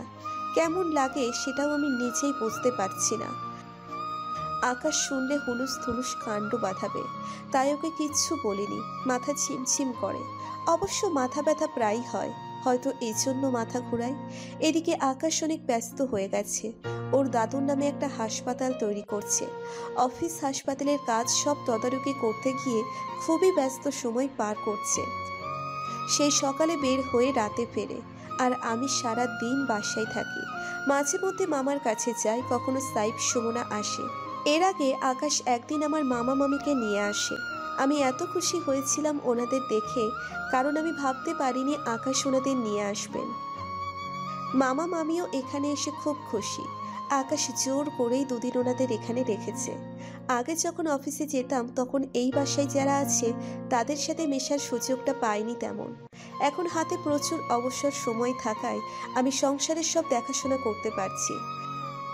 যারা এখানে আছে প্রত্যেকেই খুব মিশুক। আগে আমাকে দেখে সবাই একটা আতঙ্কের মধ্যে থাকতো। এর কারণ যে আকাশ তা আমি বুঝতে পেরেছি আগেই। আকাশ আগে বাসায় একদম থাকতো না বললেই চলে, কিন্তু হাসপাতালের কাজ শুরু করার আগে আকাশ বাসায় প্রচুর সময় কাটিয়েছে। খুঁটিয়ে দেখেছে বাগানের প্রতিটি গাছ। এতে এ বাড়িতে যেন নতুন করে প্রাণ ফিরে আসে। এখন অনেক ব্যস্ত, তাই সে সময় হচ্ছে না, কিন্তু আমি ভালো সময় কাটাচ্ছি। শোভা নামের একটা মেয়ে আছে, গফুর চাচার মেয়ে। সেও এখানেই কাজ করে, সবার কাজের তদারকি করে। মেয়েটা ভারী মিষ্টি দেখতে আর ভীষণ মিশুক। আমার সাথে বেশ ভাব জমে গেছে। আজ কাঁচা আমের ভর্তা, কাল তেঁতুল, কখনো বাগানের ডাসা পেয়ারা নিয়ে আসে আমার জন্য। কেমন মায়াই জড়িয়ে যাচ্ছে এই সংসারের। আকাশের প্রতি আমার ধারণা বদলে যাচ্ছে। কি জানি কেন সারাক্ষণ তার কথাই মনে পড়ে। আমি কি আকাশের প্রেমে পড়ে যাচ্ছি? কি সব চিন্তা করছি আমি। আকাশকে বাধ্য হয়ে বিয়ে করেছি। না আকাশ আমায় ভালোবাসে, না আমি আকাশকে। 2 বছর পূর্ণ হলেই তো চলে যাব এই বাড়ি থেকে। আরও 3 মাস কেটে গেছে। এদিকে হাসপাতালের কাজ প্রায় শেষের দিকে। আকাশের ব্যস্ততা আরও বেড়ে গেছে। ইদানিং আমার শরীর খুব একটা ভালো যাচ্ছে না, মাথা ঝিমঝিম করে, মাঝে মধ্যে বমি বমি ভাব হয় খুব। দুদিন বমিও হয়েছে। আজ যখন আকাশ অফিসে চলে যায় খুব খারাপ লাগছিল, তাই শুয়েছিলাম অনেক সময়। তারপর যখন উঠে গেলাম মাথা ঘুরে পড়ে যায়। তখন শোভা উপরে এসেছিল। সে দেখতে পেয়ে তাড়াতাড়ি আরও অন্যদের ডেকে এনে রুমে নিয়ে মাথায় পানি দেয়। কিছুটা সুস্থ বোধ করলেও শোভা জোর করেই ডাক্তারের কাছে পাঠায়। আমি একা একা পারবো না ভেবে সে নিজেও আমার সাথে আসে। তার চোখে মুখে খুশির ঝিলিক, কিন্তু আমার ভীষণ ভয় করছে। শোভা যা ভাবছে সত্যিই যদি তা হয়, কি করব আমি? আমার একদিকে যেমন ভয় লাগছে, অন্যদিকে অন্যরকম একটা ভালো লাগা কাজ করছে। আবার আতঙ্কিত হয়েও আছি। এই যেন এক মিশ্র অনুভূতি। ডাক্তার অনেকগুলো টেস্ট করালেন। সামান্য এই সমস্যার জন্য এত টেস্ট করতে হবে কেন বুঝি না। কিভাবে যে রোগীর কাছ থেকে টাকা নিবে সেই ধান্দাই থাকে মনে হয়। এসব মনে মনে ভেবে বিরক্ত হচ্ছি। রিপোর্ট পরদিন দিবে, তাই বাসায় চলে আসি। সন্ধ্যায় আকাশ বাসায় ফিরে এসে দেখে আমি বিছানায় শুয়ে আছি। এই সন্ধ্যায় শুয়ে আছো কেন? শরীর খারাপ? না, মাথাটা ধরে আছে তাই। রেডি হও, এক্ষুনি ডাক্তারের কাছে যাব। আমি যে ডাক্তারের কাছে গিয়েছিলাম সেটা ওকে জানানো যাবে না। আর এখন নিয়ে গেলে আবার পরীক্ষা করবে, আবার কি রিপোর্ট আসবে সেটা আকাশ জেনে যাবে। কিন্তু আমি সেটা চাচ্ছি না। আর তাছাড়া সারাদিন শেষে বাসায় এসে আবার আমাকে নিয়ে বের হবে, সেটাও আমার খারাপ লাগবে। তাই বললাম, আরে তেমন কিছু না, দুপুরে ঘুমানোর অভ্যেস হয়ে গেছে, আজ ঘুমাইনি তাই মাথা ধরে আছে। ও তাই বলো। জানো, আর মাস দুয়েকের মধ্যে হাসপাতালের কাজ শেষ হয়ে যাবে। আমি খুবই এক্সাইটেড। আকাশের চোখে মুখে খুশি, কত প্রাণ খুলে মনে হয় হাসছে। পরদিন আমি নিজেই রিপোর্ট আনতে গেলাম। ডাক্তার বলল, আপনার গার্ডিয়ান কেউ আসেনি? ডক্টর, আমার আসার মতো কেউ নেই, তাই যা বলার আমাকেই বলুন। ডাক্তার রিপোর্ট দিলেন আমার হাতে। রিপোর্ট হাতে নিয়ে বসে আছি। আমি বসা থেকে উঠতে পারছি না, মনে হচ্ছে আমার। তারপর হাসপাতাল থেকে বেরিয়ে এলাম। আমার পা ভেঙে আসছে। এখন কি করব আমি? এখন কাউকে কিছু বলা যাবে না। তারপর বাসায় ফিরে আসি। শোভা দৌড়ে এসে আমায় দেখে। ভাবি, ডাক্তার কি বলল? আমি মৃদু হেসে বললাম, তেমন কিছুই না, অতিরিক্ত টেনশনে নাকি মাথা ঘুরিয়ে পড়ে গেছি। শোভার মুখ দেখে বুঝতে পারলাম ও আশাভঙ্গে ব্যথিত হয়েছে। তারপরও তাকে কিচ্ছু বলতে পারলাম না। প্রায় 1.5 মাস পরে হাসপাতালের কাজ শেষ হয়েছে। আকাশ আমাকে নিয়ে ঘুরিয়ে দেখালো। হাসপাতাল তৈরি হয়ে গেছে, তবে চালু করতে আরও 4-5 মাস লাগবে। নতুন কর্মচারী, ডাক্তার, নার্স নিয়োগের প্রসেস শেষ হতে। আকাশের ব্যস্ততা এখন কমেছে। আজকাল আকাশ অনেক খোশ মেজাজে থাকে, কিন্তু আমার ভেতরে কি চলছে আমি কাউকে বোঝাতে পারছি না। আর মাত্র কয়েকটা দিন, 2 বছর পূর্ণ হলেই আমিও চলে যাব আকাশের জীবন থেকে। কিন্তু আমার এত কষ্ট হচ্ছে কেন? মনে হচ্ছে আমার ভেতরটা দুমড়ে মুচড়ে যাচ্ছে। এই বাড়ি, এই বাড়ির মানুষজন, এই বাড়ির ছাদ, বাগান, সব কিছুর মায়ায় জড়িয়ে গেছি। এর মধ্যেই আমার শারীরিক অবস্থা আরও খারাপ হচ্ছে। কাউকে কিচ্ছু বলতে পারছি না। আকাশের ব্যস্ততা এখন অনেকটা কম হওয়ায় বাসায় থাকতে পারছে অনেক সময়। আকাশ যখন দেখলো একদিন বমি করতে, তখন জিজ্ঞেস করলো, কি হয়েছে তোমার? তেমন কিছু না, হঠাৎ এমন হলো, মনে হয় অ্যাসিডিটির জন্য। আকাশ কিছু না বললেও ওকে চিন্তিত মনে হলো। এরপরে একদিন আকাশ আমাকে নিয়ে বের হতে চাইছে, কিন্তু আমার প্রচণ্ড মাথা ঘোরাচ্ছে যে যাওয়া সম্ভব হয়নি। ক্লান্তিতে হাত পা ভেঙে আসে আমার। নিজের ভেতরে নিজেকে শক্ত করতে চেষ্টা করছি, কিন্তু শরীর যেন মানছে না। আজ সকালেও কেমন শরীর খারাপ লাগছে, বমি বমি ভাব। খুব কষ্টে আটকে রাখতে চাইলাম, কারণ আকাশ বাসায় ছিল, কিন্তু শেষ রক্ষা হলো না। হঠাৎ আমার চোখ ঝাপসা হয়ে আসে। কোনো রকমে বিছানায় এসে চোখ বন্ধ করে শুয়ে থাকি। মাথা ভার হয়ে আছে, কিন্তু বিছানা থেকে উঠতে গিয়ে মাথা ঘুরিয়ে পড়ে যায় বিছানার কিনারায়। আকাশ ব্যালকনিতে ছিল। সে দৌড়ে আসে। কাজল, কি হয়েছে তোমার? কাজল। আমি জ্ঞান হারাইনি, মাথা চক্কর দিচ্ছিল। কিচ্ছু হয়নি, মাথা। আর কোনো কথা শুনবো না, এখনই যাবে আমার সাথে? আকাশকে শত অনুরোধ করেও আটকাতে পারিনি, জোর করে ডাক্তারের কাছে নিয়ে যায়। এদিকে টেনশনে আমার অবস্থা খারাপ। যদি রিপোর্ট দেখে কি হবে তখন? যাবার সময় আকাশ বলল, কাজল, হুম, একটা কথা বলতে চাইছিলাম। বলুন। মৃদু হেসে আকাশ বলল, আমার মনে হচ্ছে তোমার সমস্যা অন্য কিছু। আমাকে আবার নতুন করে বাঁধার কিছু করনি তো? আকাশের কথার মানে আমি বুঝতে পারছি, তাই কিছু বললাম না। আমি অস্বস্তি বোধ করছি। আকাশ সেটা বুঝতে পেরে সেও আর কিচ্ছু বলল না। ভাগ্য ভালো, আগে যে ডাক্তার দেখিয়েছিলাম সেই হাসপাতালে আসলেও সেই ডাক্তার না, আজ অন্য ডাক্তার ছিলেন। আবারও টেস্ট করতে করলাম। আকাশ বসে রিপোর্ট নিয়েই যাবে। কী করব ভেবে পাচ্ছি না। অনেক বুঝিয়ে আকাশকে রাজি করালাম, আগামীকাল আকাশ রিপোর্ট নিয়ে যাবে। অবশেষে আকাশ রাজি হলে বাসায় ফিরে আসি। এদিকে আমার ভেতরে ঝড় বইছে। আর মাত্র একটা দিন, আকাশের সাথে সব বন্ধন ছিন্ন হয়ে যাবে। এই মুহূর্তে আমি চাইছি না আকাশ কিছু জানুক। পরদিন আকাশ অফিসে চলে যায়। সেই সুযোগে আমি নিজেই রিপোর্ট নিয়ে আসি। তবে ডাক্তারকে আর রিপোর্ট দেখাইনি, কারণ ডাক্তার আকাশের খুব পরিচিত। আমি তো জানি রিপোর্ট কি এসেছে। বিকেলবেলা আকাশ বাসায় ফিরে আমাকে বলল রেডি হতে, কিছুক্ষণ বিশ্রাম নিয়ে রিপোর্ট আনতে যাবে। এখন কি করব? হাত পা অবশ হয়ে আসছে। আকাশও বের হবার জন্য রেডি হচ্ছে। ঠিক তখনই একটা ফোন আসে। রাগে আকাশের চোখ মুখ লাল হয়ে গেছে। একটা বিষয় খেয়াল করলাম, একটা ফোন আসে মাঝে মধ্যে, আর আকাশ এইভাবে রেগে যায়। কে ফোন করে? আর আকাশই বা এভাবে রেগে যায় কেন? হাজারটা প্রশ্ন মাথায় ঘুরছে। আমি রুমে চলে আসি, কিন্তু হঠাৎ একটা শব্দ শুনে ছুটে গিয়ে দেখি আকাশ চেয়ারে লাথি মেরে ফেলে দিয়েছে। রাগে উচ্চস্বরেই কথা বলছে। কি চাও আমার কাছে? আমি সব বুঝি। একটা কথা পরিষ্কার করে বলে দিচ্ছি, আমার সাথে আর ভুলেও যোগাযোগ করার চেষ্টা করবে না। দাদু আমাকে যা যা দিয়ে গেছেন তার কানা করিও তোমাদের দিব না। সব ভুলে যাও কিভাবে তোমরা ওই মহিলা দাদুকে কম কষ্ট দেয়নি। কি বললে? মা? হ্যাঁ মা। আরে ওই মহিলা আমাকে ঠিকমতো খেতেও দিত না। কোথায় ছিলে তুমি তখন? আমাকে আর কখনো ফোন দিবে না। তোমাদের উদ্দেশ্য আমি জানি। যোগাযোগ করতে চাইলে খুব খারাপ হবে। মোবাইলটা ছুঁড়ে ফেলে আকাশ, কান্নায় ভেঙে পড়ে। আমি কাছে গিয়ে ওর পিঠে হাত রাখি। আমাকে মা দেখায়, বাবার দায়িত্ব দেখায়। আরে স্বার্থপরগুলো আমার দাদুর সম্পত্তির জন্য ফোন করে আমাকে। মা, সারাক্ষণ এই বাড়িতে অশান্তি লেগেই থাকতো। আমি যখন ক্লাস 8-এ পড়ি তখন ওনাদের ডিভোর্স হয়ে যায়। একটাবার আমার কথা ভাবলো না। আমার মা আমাকে ফেলে অন্য একটা লোককে বিয়ে করে দেশ ছেড়ে চলে যায়। আর বাবা ওনার প্রেমিকাকে বিয়ে করেন। আমি স্কুলে যেতে পারতাম না, বাসা থেকে বের হতাম না। বন্ধু বান্ধবীরা হাসাহাসি করতো, পিছনে তো বলতোই, সামনেও অনেক কিছু বলতো। স্কুল ছেড়ে দিতে চাইলাম, শুধু দাদুর জন্য পারলাম না। বাবা ওই মহিলাকে নিয়ে আসে, তখন দাদু অসুস্থ হয়ে পড়েন। ওই মহিলা দাদুকে ঠিকমতো ওষুধও এনে দেয়নি, খাবার দেয়নি। বাবা এসবের কোনো খোঁজ রাখেনি। গফুর চাচা না থাকলে দাদু তখন মরেই যেতেন।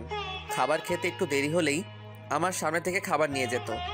আমি সবার শেষে স্কুলে যেতাম, সবার পিছনে বসতাম।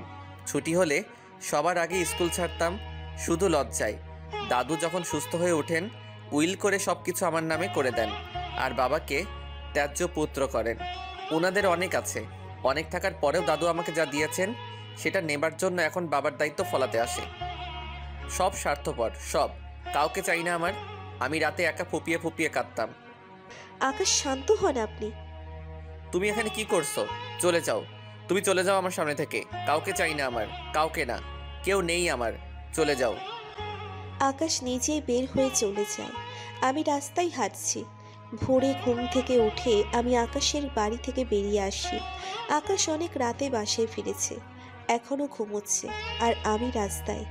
আকাশের যে 2 বছরের চুক্তি ছিল সেটা শেষ হয়েছে গতকাল। আজ আমি দায়বদ্ধ নই।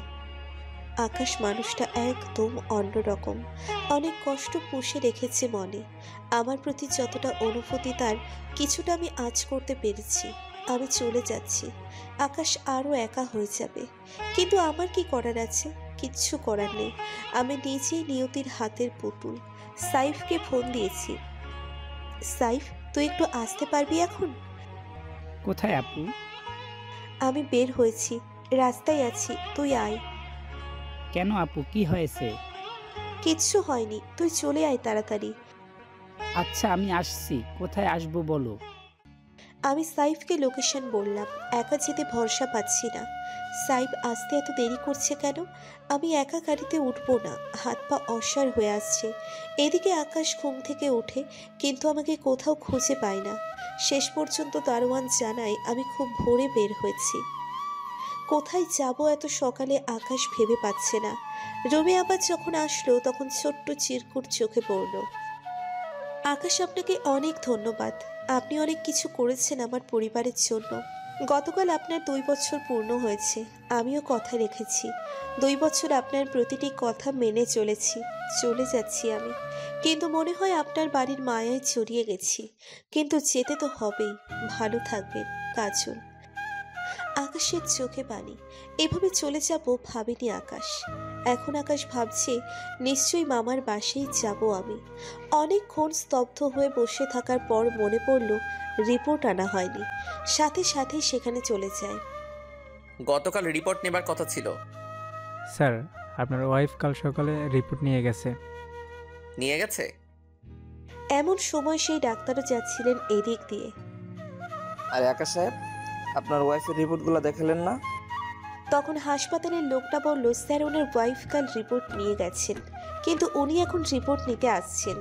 ডাক্তারকে খুব চিন্তিত মনে হলো। আকাশ একটু ইতস্তত করে বলল, আপনার ওয়াইফ কোথায়? ওর বাড়িতে চলে গেছে, আমাকে কিছু জানায়নি, একটু ফ্যামিলি প্রবলেম।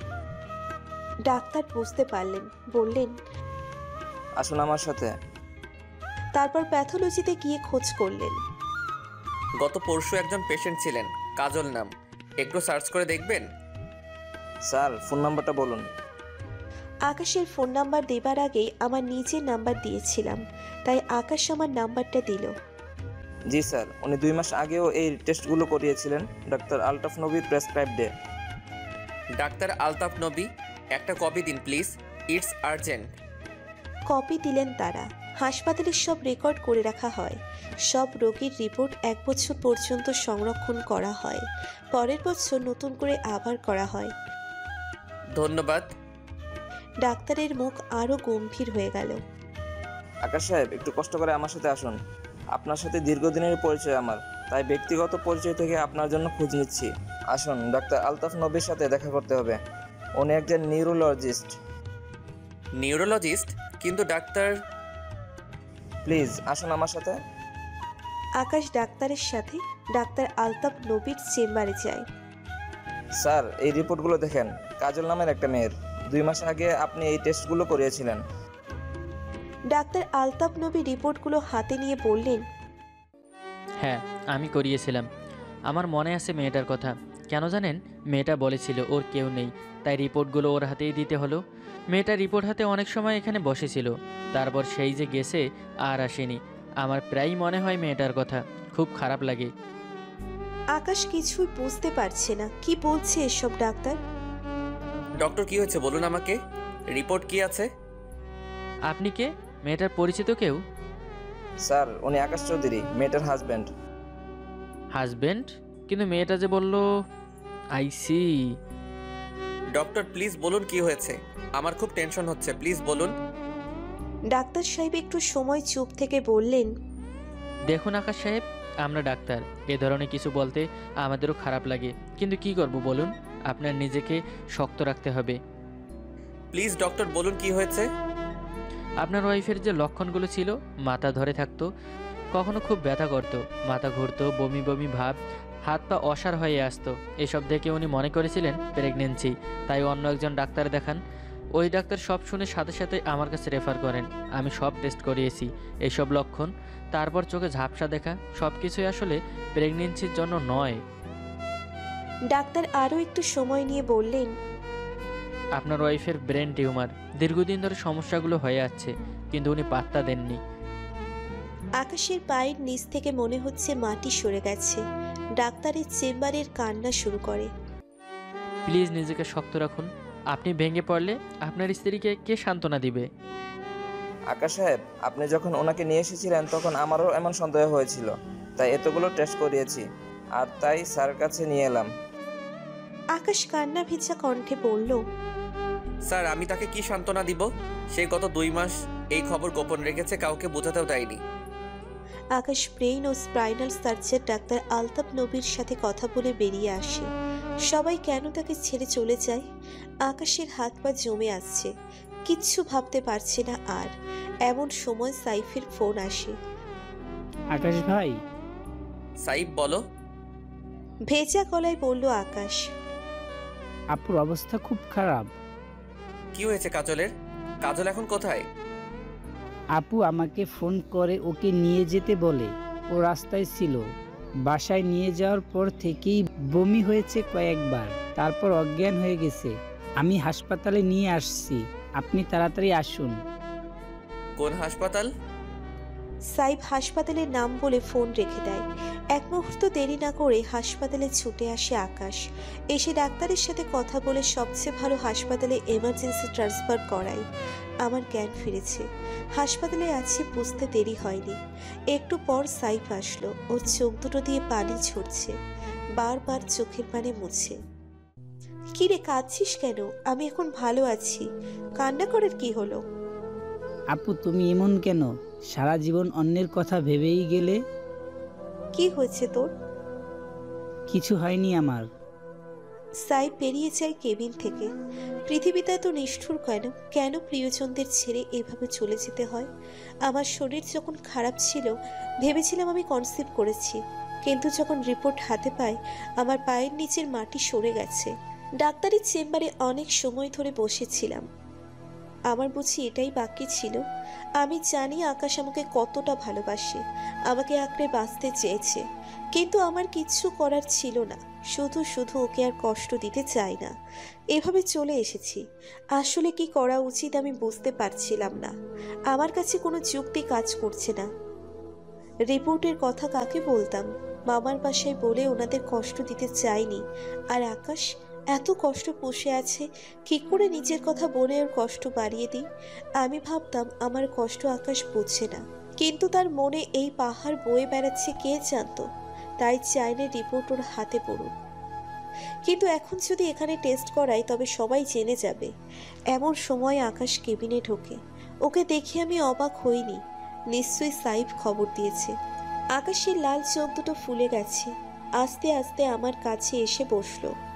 আকাশের অবস্থা দেখে ভীষণ কষ্ট লাগছে আমার, ওর দিকে তাকাতে পারছি না। আকাশ আমার হাতটা নিচের হাতের মুঠোয় নিয়ে বলে, এভাবে ফাঁকি দিতে চেয়েছিলে কেন কাজল? একটাবার আমাকে জানানোর প্রয়োজন মনে হয়নি তোমার? আমার চোখ দিয়ে পানি ছুটছে, আকাশও অঝরে কেঁদে যাচ্ছে। তারপর চোখ মুছে বলল, কিচ্ছু হবে না তোমার, আমি ডাক্তারের সাথে কথা বলেছি, তুমি একদম চিন্তা করবে না, সব ঠিক হয়ে যাবে। আমার এত কষ্ট হচ্ছে যে মুখ দিয়ে কোনো কথা আসছে না। একজন নার্স এসে একটা ইঞ্জেকশন দিয়ে যায়। আকাশ আমার মাথায় হাত বুলিয়ে দিচ্ছে। আমি চোখ বন্ধ করে আছি, আমার চোখে ঘুম নেমে আসে। মামা মামি, সুমনা, সাইফ সবাই এসেছে হাসপাতালে। মামা তো কাঁদতে কাঁদতে অস্থির হয়ে গেছেন, শুধু বলছেন, আল্লাহ তুমি আমাকে নিয়ে যাও, আমার মেয়েটাকে রক্ষা করো। মামি আমাকে সব সময় বকাঝকা করতেন, কিন্তু আজ বুঝতে পারছি এই বকাঝকার মাঝেও একটা অন্যরকম ভালোবাসা আছে। আমাকে জড়িয়ে ধরে সে কি কান্না! মা গো, তোকে কত কষ্ট দিয়েছি, আর তুই কি না করেছিস আমাদের জন্য। তোর কিচ্ছু হবে না দেখিস, আমি নামাজ পড়ে আল্লাহর কাছে দোয়া করব, তুই ভালো হয়ে যাবি রে মা। মামা মামিকে কাঁদতে দেখে আমারও ভীষণ কান্না পাচ্ছে। সুমনা বলছে, আপু তোমার কিচ্ছু হবে না, তুমি একদম সুস্থ হয়ে যাবে, কিন্তু চোখের পানি ধরে রাখতে পারছে না সুমনা। আচ্ছা, তোমরা এভাবে কান্নাকাটি করলে আমার ভালো লাগবে বলো? একদম কাঁদবে না, ইনশাল্লাহ আমি সুস্থ হয়ে যাব। কয়েকজন ডাক্তারের সাথে আকাশ আসলো।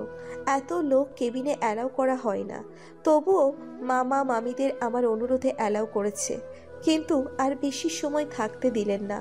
সবাই বিদায় নিয়ে বাইরে চলে যায়। আকাশের মুখের দিকে তাকানো যাচ্ছে না, ডাক্তার চলে গেছে।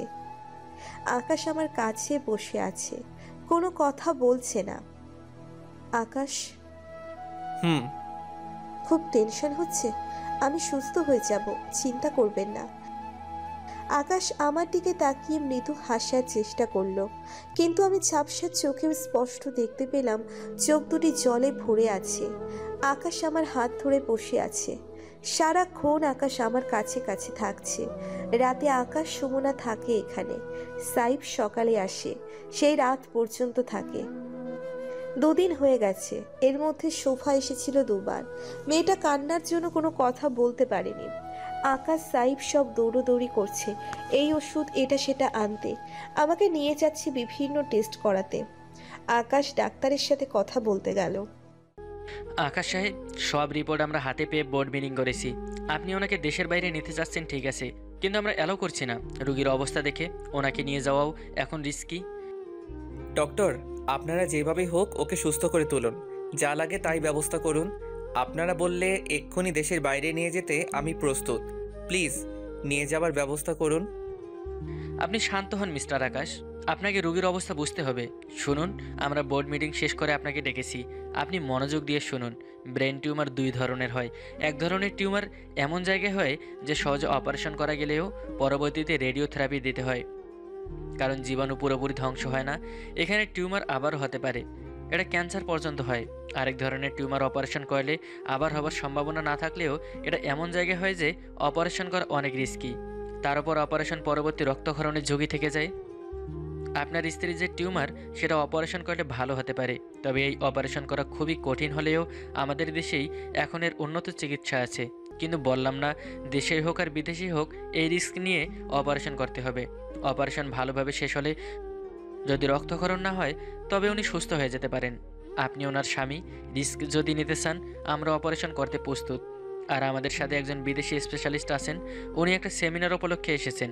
আপনার ওয়াইফ খুব লাকি, কারণ অনেক আগে থেকে চেষ্টা করেও ওনার শিডিউল মেলে না। এখন আপনি সিদ্ধান্ত নিন, নিয়ে আমাদের জানান, তবে দ্রুত জানাবেন। অপারেশন করতে হলে রুগীকে আগে থেকেই তৈরি করতে হবে। আকাশ কিছু সময় 2 হাতে মুখ ঢেকে বসে থাকে। ডাক্তার তারাও আকাশের মনের অবস্থা বুঝতে পারছে, কারণ তারাও রক্তে মাংসে করা মানুষ। আকাশ সাহেব, ভেঙে পড়বেন না, এটা লাইফ রিস্ক। 2টো পথ আছে আপনার সামনে, হয় রুগী এভাবে কষ্ট পেয়ে মারা যাবে, না হয় অপারেশন। আর অপারেশনটা একমাত্র আল্লাহ ভরসা। আল্লাহ যদি চান তো উনি আবার স্বাভাবিক জীবনে ফিরতে পারবেন। আকাশ নিজেকে স্থির করে নিয়েছে। অপারেশন কখন করবেন? আগামীকাল আমাদের ওটি আছে। আমরা চাইছি প্রথম অপারেশন আপনার স্ত্রীরটা করতে। সময় নষ্ট করতে চাচ্ছি না আমরা, রোগীর অবস্থা নিজেই তো বুঝতে পারছেন। ঠিক আছে ডক্টর, আপনারা অপারেশনের ব্যবস্থা করেন। আকাশ টলতে টলতে বের হয়ে আসে। আমি কখন ঘুমাচ্ছি কখন জেগে উঠছি বুঝতে পারি না। মাথা অসহ্য যন্ত্রণা করে। হাসপাতালের 4 দেওয়ালের বাইরে যেতে খুব ইচ্ছে করছে। আমি যখন থাকবো না তখন তো আর কিছুই দেখতে পাবো না। আমি আকাশ দেখতে পাবো না।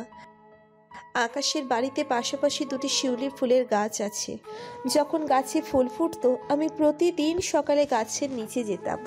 সবুজ ঘাসে যখন শিউলি ফুলগুলো ছড়িয়ে থাকতো আমার প্রাণ ভরে যেত। আমি বুক ভরে নিঃশ্বাস নিতাম। আর কখনো আমি সেই শিউলি তলায় যেতে পারবো না। কষ্ট হচ্ছে, ভীষণ কষ্ট। আমার দিন ফুরিয়ে আসছে। ছাদে খোলা বাতাসে দাঁড়িয়ে মেঘ দেখতে পারবো না। এই পৃথিবীর নিয়ম এত নিষ্ঠুর কেন? আকাশ কি করবে যখন আমি থাকবো না? ওর কি খুব বেশি কষ্ট হবে? আমি জানি আকাশ কান্না করবে আমার জন্য। মামার আদর, মামির বকুনি ঝুকুনি আর শুনতে পাবো না। সাইফ সুমনা মামিকে লুকিয়ে এটা সেটা আবদার করবে না। আমার পছন্দের বইগুলোতে ধুলো পড়ে যাবে। সুমনার বিয়ে হয়ে যাবে। কে মুছে রাখবে সেই ধুলো? আর ভাবতে পারছি না, মাথা ফেটে যাচ্ছে। উফ, এত অস্থির লাগছে কেন আমার? তখনই একজন নার্স এসে আবারও একটা ইনজেকশন দিয়ে দেয়। আমার চোখে আস্তে আস্তে ঘুম নেমে আসে। যখন ঘুম ভাঙলো দেখি আকাশ আমার হাত ধরে বসে আছে। আকাশ, বলো কাজল।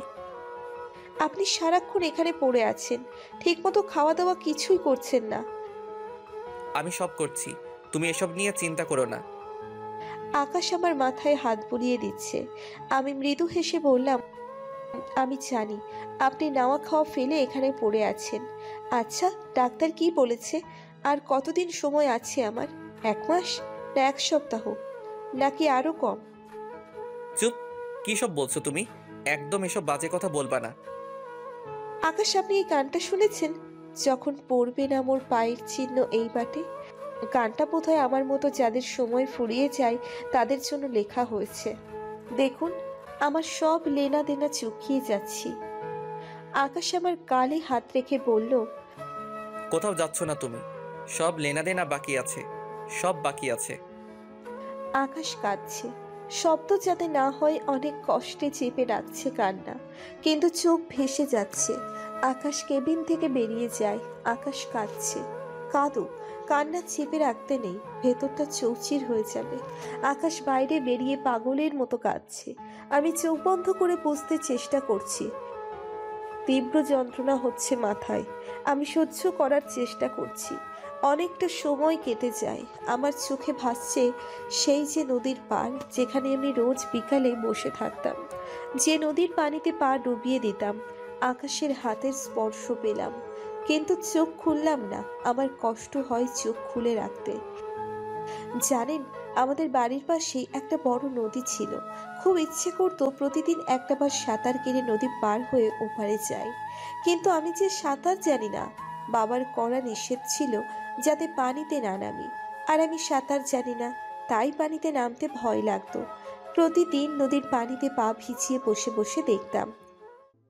আমার কথা বলতে খুব কষ্ট হচ্ছে, তবুও ইচ্ছে করছে আকাশের সাথে কথা বলতে।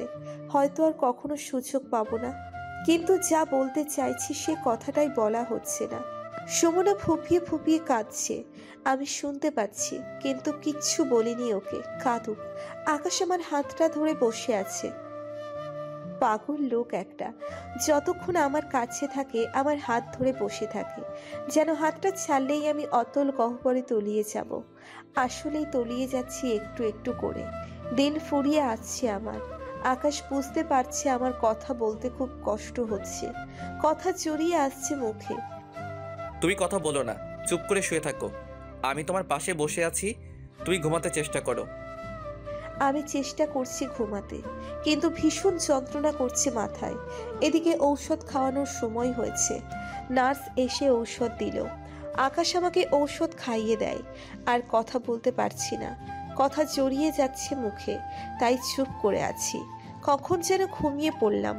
যখন ঘুম ভেঙে যায় দেখি আজকেও মামা মামি এসেছেন। দুজনেই আমার পাশে বসে আছেন। মামার সামনে হুইল চেয়ারে, আর মামি আমার হাত ধরে আমার সিটেই বসে আছেন আর বারবার চোখ মুছছেন। আজ বেশি কথা বলেননি আমার সাথে। যাবার সময় আমার কপালে মামি একটা চুমু দিয়ে যান। আমার চোখে পানি চলে আসে। মামিকে এই প্রথম এভাবে জড়িয়ে ধরলাম। মামিও ধরে রাখলেন ওনার বুকের সাথে মিশিয়ে। মনে হচ্ছে কত বছর পরে মায়ের স্পর্শ পেলাম। মামা মামি চলে গেছেন, আকাশ এখানেই ছিল। মামির কাছে বসে হাত ধরল। সে যেন একটা মুহূর্তের জন্য আমার হাত ছাড়াতে চাইছে না। কাজল।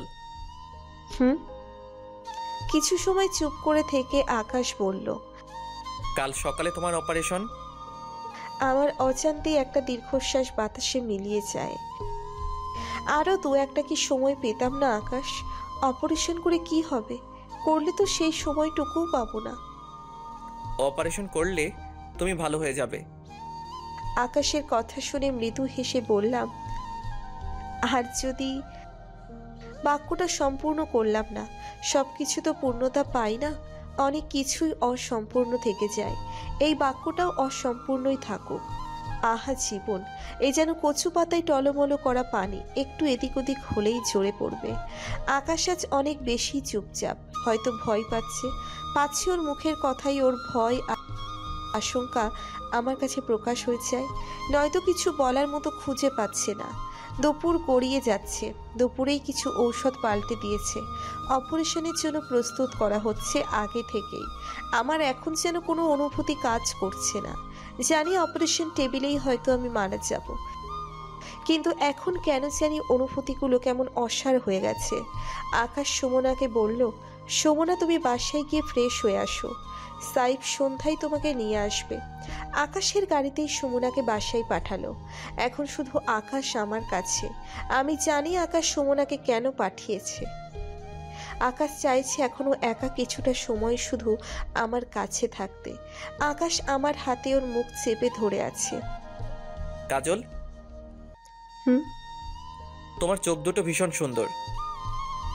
এই প্রথম আকাশের মুখ থেকে এই কথাটা শুনলাম। যেদিন অফিসে জয়েন করেছিলে সেদিন তোমার চোখের মায়ায় পড়ে যাই। আমার আশেপাশে এত মেয়ে ছিল, কিন্তু কেন জানি তোমার চোখ দুটো আমার মনে দাগ কেটে গেছে। আমি তখন বড্ড বেপরোয়া ছিলাম। দাদুর অনুপস্থিতিতে আমি ভীষণ একা হয়ে যাই, তাই এসবে দিনরাত ডুবে থেকেছি। কিন্তু তারপর আমি সবার চোখে একটা আশ্রয় খুঁজতাম, কিন্তু সবার চোখ জলজল করত আমার যশ নাম আর টাকার জন্য। সেদিন যখন ডেইজির সাথে এমন করলে তখন আমার ভেতরে আরও নাড়া দিয়ে গেছো। তোমার মুখ সেই প্রথম দিন থেকে ভুলতে পারিনি। আর ওই দিন আরও আন্দোলিত করে দিয়েছিলে। তোমাকে আমার বিয়ে করেছিলাম কেন জানো? তোমার বিষয়ে সব খোঁজ নিয়েছিলাম, তোমাকে আরও কাছ থেকে জানার জন্য বিয়ে করেছিলাম। আকাশ একটা দীর্ঘশ্বাস ফেলে বলল, সেই দিন পার্টিতে। থাক না আকাশ, কেন পুরনো কথা তুলছেন? বাদ দিন এসব কথা। না কাজল, তোমাকে শুনতে হবে। সেদিন আমি ইচ্ছে করে তোমার সাথে এমন করেছিলাম, মিথ্যা বলবো না। তোমার জন্য আমার সব ধরনের পেশন ছিল, তাই তুমি যখন চর মারলে আমার ভেতরে জেদ চেপে যায় যে কোনো কিছুর বিনিময়ে তোমাকে আমার করে পেতে চেয়েছি। কিন্তু পরে বুঝতে পারলাম তুমি কিছুতেই বিয়েতে রাজি হবে না, তাই অনেকটা ব্ল্যাকমেইল করে বিয়েটা করি, কারণ তোমাকে কোনো কিছুর বিনিময়ে হারাতে চাইনি। আমার জেদ ছিল ঠিকই, তার চেয়ে বেশি মনের মধ্যে একটা বাসনা ছিল। কোথাও একটা আশা ছিল যে তোমার মাঝে সবটাই পাবো যে আমি এতদিন খুঁজেছি। আমি বোকার মতো হাঁ করে আকাশের কথা শুনছি। তারপর বললাম, এই জন্যই বুঝি 2 বছরের জন্য বিয়ে করেছিলেন? আকাশ মৃদু হেসে বলল, তোমার কি মনে হয় এত কাঠখড় পুড়িয়েছি 2 বছরের জন্য? আমি বলেছি আর তুমি সিরিয়াসলি নিয়ে বিশ্বাস করেছো? এটা দেখে আমি খুব মজা পাচ্ছিলাম। আর সত্যিটা জানাইনি, আরও একটা কারণ আছে। আমি চেয়েছিলাম তোমার মনের কাছাকাছি যেতে। তুমি আমাকে অনেক খারাপ ভাবতে, আর ভাববেই না বা কেন, আমি এমনই ছিলাম। কিন্তু বিশ্বাস করো, আমি আমার জন্য একটা আশ্রয় চেয়েছি তোমার মধ্যে। আমার কোনো কিছুর অভাব ছিল না, নারী বাড়ি গাড়ি, কিন্তু আমার নিজের একটা মানুষ ছিল না যাকে আঁকড়ে ধরে বাঁচবো। আকাশের কথা শুনে আমার চোখ দিয়ে অঝরে পানি ঝরছে, কিছুতেই আটকে রাখতে পারছি না। এতদিন তো বলেননি। বলার সুযোগ হয়ে ওঠেনি, আর বলতে ইচ্ছেও করেনি। চেয়েছিলাম 2 বছর পরে যখন তুমি এই কথা তুলবে তখন বলবো। তবে আজ কেন বললেন? আজ বলতে ইচ্ছে করছে তাই। ভয় পাচ্ছেন যদি কখনো আর বলতে না পারেন? না কাজল, ভয় পাচ্ছি না, শুধু তোমার মনের জোর হতে চাইছি, তাই বললাম। আমি ভীষণ একা, ভীষণ। তোমার বাবা মা ছিল, সুন্দর একটা শৈশব ছিল, কিন্তু আমার সবাই থেকেও আমি একা। আমার শৈশব চিড়িয়াখানার বন্দি জন্তুর মতো ছিল। বাবা মা যখন ঝগড়া করতো আমি ভয়ে জড়সড় হয়ে যেতাম। আমাকে কেউ বুঝতেই চায়নি। দেখো না, আমার নিজের বাবা মাই ফেলে তোমার জন্য আমার সব বদলে গেছে। প্রথম দিকে জেদের বসে অনেক রাব ব্যবহার করেছি, কিন্তু পরে নিজেই গিল্টি ফিল করতাম। তোমার কাছে যাবার 1000টা বাহানা খুঁজতাম। 7 সাগরের পানি বুঝি আজ দুজনের চোখ দিয়ে ঝরে পড়বে। কতটা সময় পাবো জানি না, হয়তো এটাই শেষ কথা আকাশের সাথে। চোখ মুছে আকাশ বলল, মাঝরাতে ঘুমের ভান করে তোমাকে জড়িয়ে ধরতাম যাতে তুমি বুঝতে না পারো। আসলে আমি তোমার শরীরের ঘ্রাণ নিতে চাইতাম। জড়িয়ে ধরলে মনে হয় ফাঁকা জায়গাটা পূর্ণ হয়েছে। আকাশ কান্নায় ভেঙে পড়ে। আমি কি বলে সান্ত্বনা দিব আকাশকে? এ কেমন নিয়তি? আকাশ চোখ মুছতে মুছতে বলল, বলো। একটা পার আমাকে জড়িয়ে ধরবেন? আমাকে ওর বুকের মধ্যে শক্ত করে জড়িয়ে ধরে। যদি পারতো হয়তো বুক ছিঁড়ে ভেতরে রেখে দিত। আকাশের কান্না বোধহয় বাঁধ ভেঙে গেছে। আমিও আকাশকে জড়িয়ে ধরেছি, যেন কোনো কিছুই আমাদের আলাদা করতে না পারে। হয়তো আর কখনো এভাবে ধরতে পারবো না। আকাশের বুকে জড়িয়ে আমার পৃথিবী ভেঙে কান্না আসছে। আকাশ, আমি বাঁচতে চাই, আমি তোমার সাথে বাঁচতে চাই। আমি পাগলের মতো আকাশের সারা মুখে চুমু খেয়ে যাচ্ছি। এই পাগলটাকে আর কখনো দেখতে পাবো না। এটা মনে হতেই ওকে আবারও ভীষণ শক্ত করে জড়িয়ে ধরি। আমি বাঁচতে চাইছি, আমি আকাশের জন্য বাঁচতে চাইছি। তোমার কিচ্ছু হবে না, তুমি একদম সুস্থ হয়ে যাবে। আকাশ প্লিজ তুমি অপারেশন বন্ধ করো, আমি অপারেশন করাবো না। কেন করাবে না কেন? অপারেশন না করলে আমি কয়েকটা দিন থাকতে পারবো তোমার কাছে। অপারেশনে যদি মরে যাই তবে আর একটা দিনও পাবো না। এই মেয়ে একদম চুপ। আবার যদি এসব কথা বলেছো তো আমি তোমাকে খেয়ে ফেলবো। আকাশ কান্না কিছুতেই থামাতে পারছে না। এদিকে আমার মাথায় প্রচন্ড যন্ত্রণা শুরু হয়েছে। আকাশ, ভীষণ ভালোবাসি তোমায়, অনেক বেশি। আর কোনো কথা নয়, আমি জানি তুমি আমাকে ভালোবাসো, আমিও অনেক বেশি ভালোবাসি তোমাকে। তাই আমার কথা শুনতে হবে। চুপ করে শুয়ে থাকো, এত স্ট্রেস নেওয়া ঠিক হচ্ছে না। তুমি আমার হাত ধরে বসে থাকো। এই তো আমি হাত ধরে আছি, মাথায় হাত বুলিয়ে দিচ্ছি। ঘুমাতে চেষ্টা করো। দুপুর থেকে আমার খাবার বন্ধ করে দিয়ে স্যালাইন দিচ্ছে। ঘুমের পরিমাণ বেড়ে গেছে আমার। যতক্ষণ জেগে থাকি তীব্র যন্ত্রণায় ছটফট করি। সারা রাত কেটে গেছে। খুব ভোরে ঘুম ভাঙলে দেখি আকাশ আমার হাতেই মাথা রেখে ঘুমিয়ে আছে। আমি আকাশকে দেখছি। আমার দৃষ্টি স্পষ্ট নয়, ঝাপসা। ঝাপসা চোখেও আমি দেখছি আকাশকে। একটা হাত আস্তে আস্তে ওর মাথায় রাখলাম। ঘন্টা 3 পরে অপারেশন। আমি জানি না আর কখনো ওকে স্পর্শ করতে পারবো কিনা। ভীষণ ভয় হচ্ছে আমার। আমার হাতের স্পর্শে আকাশ জেগে ওঠে। ঘুম ভাঙলো কখন? ডাকলে না আমায়? ক্ষীণ স্বরে বললাম, এখন। আর কোনো কথা বের হচ্ছে না মুখ থেকে। আমার ভেতরে কেমন একটা করছে, মনে হচ্ছে দম আটকে আসবে। ভয় করছে, ভীষণ ভয় করছে। সময় হয়ে গেছে, আমাকে ওটিতে নিয়ে যাচ্ছে। আকাশও আমার সাথে যাচ্ছে। আমি ওর হাতটা শক্ত করে ধরে আছি। শেষবারের মতো সবাইকে এক নজর দেখে নিলাম। অপারেশন টেবিলে নেবার আগে আমাকে স্যালাইন পাল্টে দিল, আরও কয়েকটা ইঞ্জেকশন দিল। আমার মনে হচ্ছে সারা দুনিয়া ঘুরাচ্ছে। মাথা কেমন ঝিমঝিম করতে থাকে, চোখের পাতা ভারী হয়ে আসছে। টেনে খুলে রাখার চেষ্টা করছি, আমি চোখ খোলা রাখতে চেষ্টা করছি। এদিকে আকাশ সহ সবাই উদ্বিগ্ন হয়ে অপেক্ষা করছে ওটির বাইরে। 3.5 ঘন্টা পরে ডাক্তার বেরিয়ে এলেন। আকাশ ছুটে যায় ডাক্তারের কাছে। ডক্টর, অপারেশন শেষ হয়েছে, 8 ঘন্টা পরে জ্ঞান ফিরবে। তবে রোগীকে এখন 48 ঘন্টা আইসিইউতে রাখা হবে, অবজারভেশনে। আইসিইউতে কখন দিবেন ডক্টর? এই তো কিছুক্ষণের মধ্যেই। আমি কি একবার দেখতে পারি? সরি মিস্টার আকাশ, এটা অ্যালাউ করা হবে না। প্লিজ ডক্টর, একবার জাস্ট দেখেই চলে আসবো। ডাক্তার একটু ভেবে বললেন, ওকে, শুধু দেখেই চলে আসবেন। তবে আপনাকে অন্য ড্রেস পরে যেতে হবে, ইনফেকশনের রিস্ক আছে রোগীর। ওকে ডক্টর, থ্যাংক ইউ। আসুন আমার সাথে। আকাশ ডাক্তারের সাথে চলে যায়। কত মিনিট, কত ঘন্টা, কতদিন পরে চোখ খুলেছি আমি জানি না। অক্সিজেন লাগানো, চোখও পুরোপুরি খুলতে পারছি না। মাথা নাড়ানো যাচ্ছে না, যন্ত্রণা হচ্ছে। শরীর কেমন ক্লান্তিতে ভেঙে আসছে। আমি কাউকে ডাকবো এমন শক্তি পাচ্ছি না। তারপরও সবটুকু শক্তি সঞ্চয় করে ডাকতে চাইলাম, কিন্তু গলার স্বর যেন বসে গেছে। বেশ কিছু সময় পরে একজন নার্স কাছে এলো। তাকে বলতে চাইলাম, কিছু বলতেও পারছি না। হাত দিয়ে যে ইশারা করব সে উপায় নেই। হাত উপরে তুলতে পারছি না। কোনো রকম হাতের 2টা আঙ্গুল নাড়ালাম। নার্স বলল, কিছু বলবেন?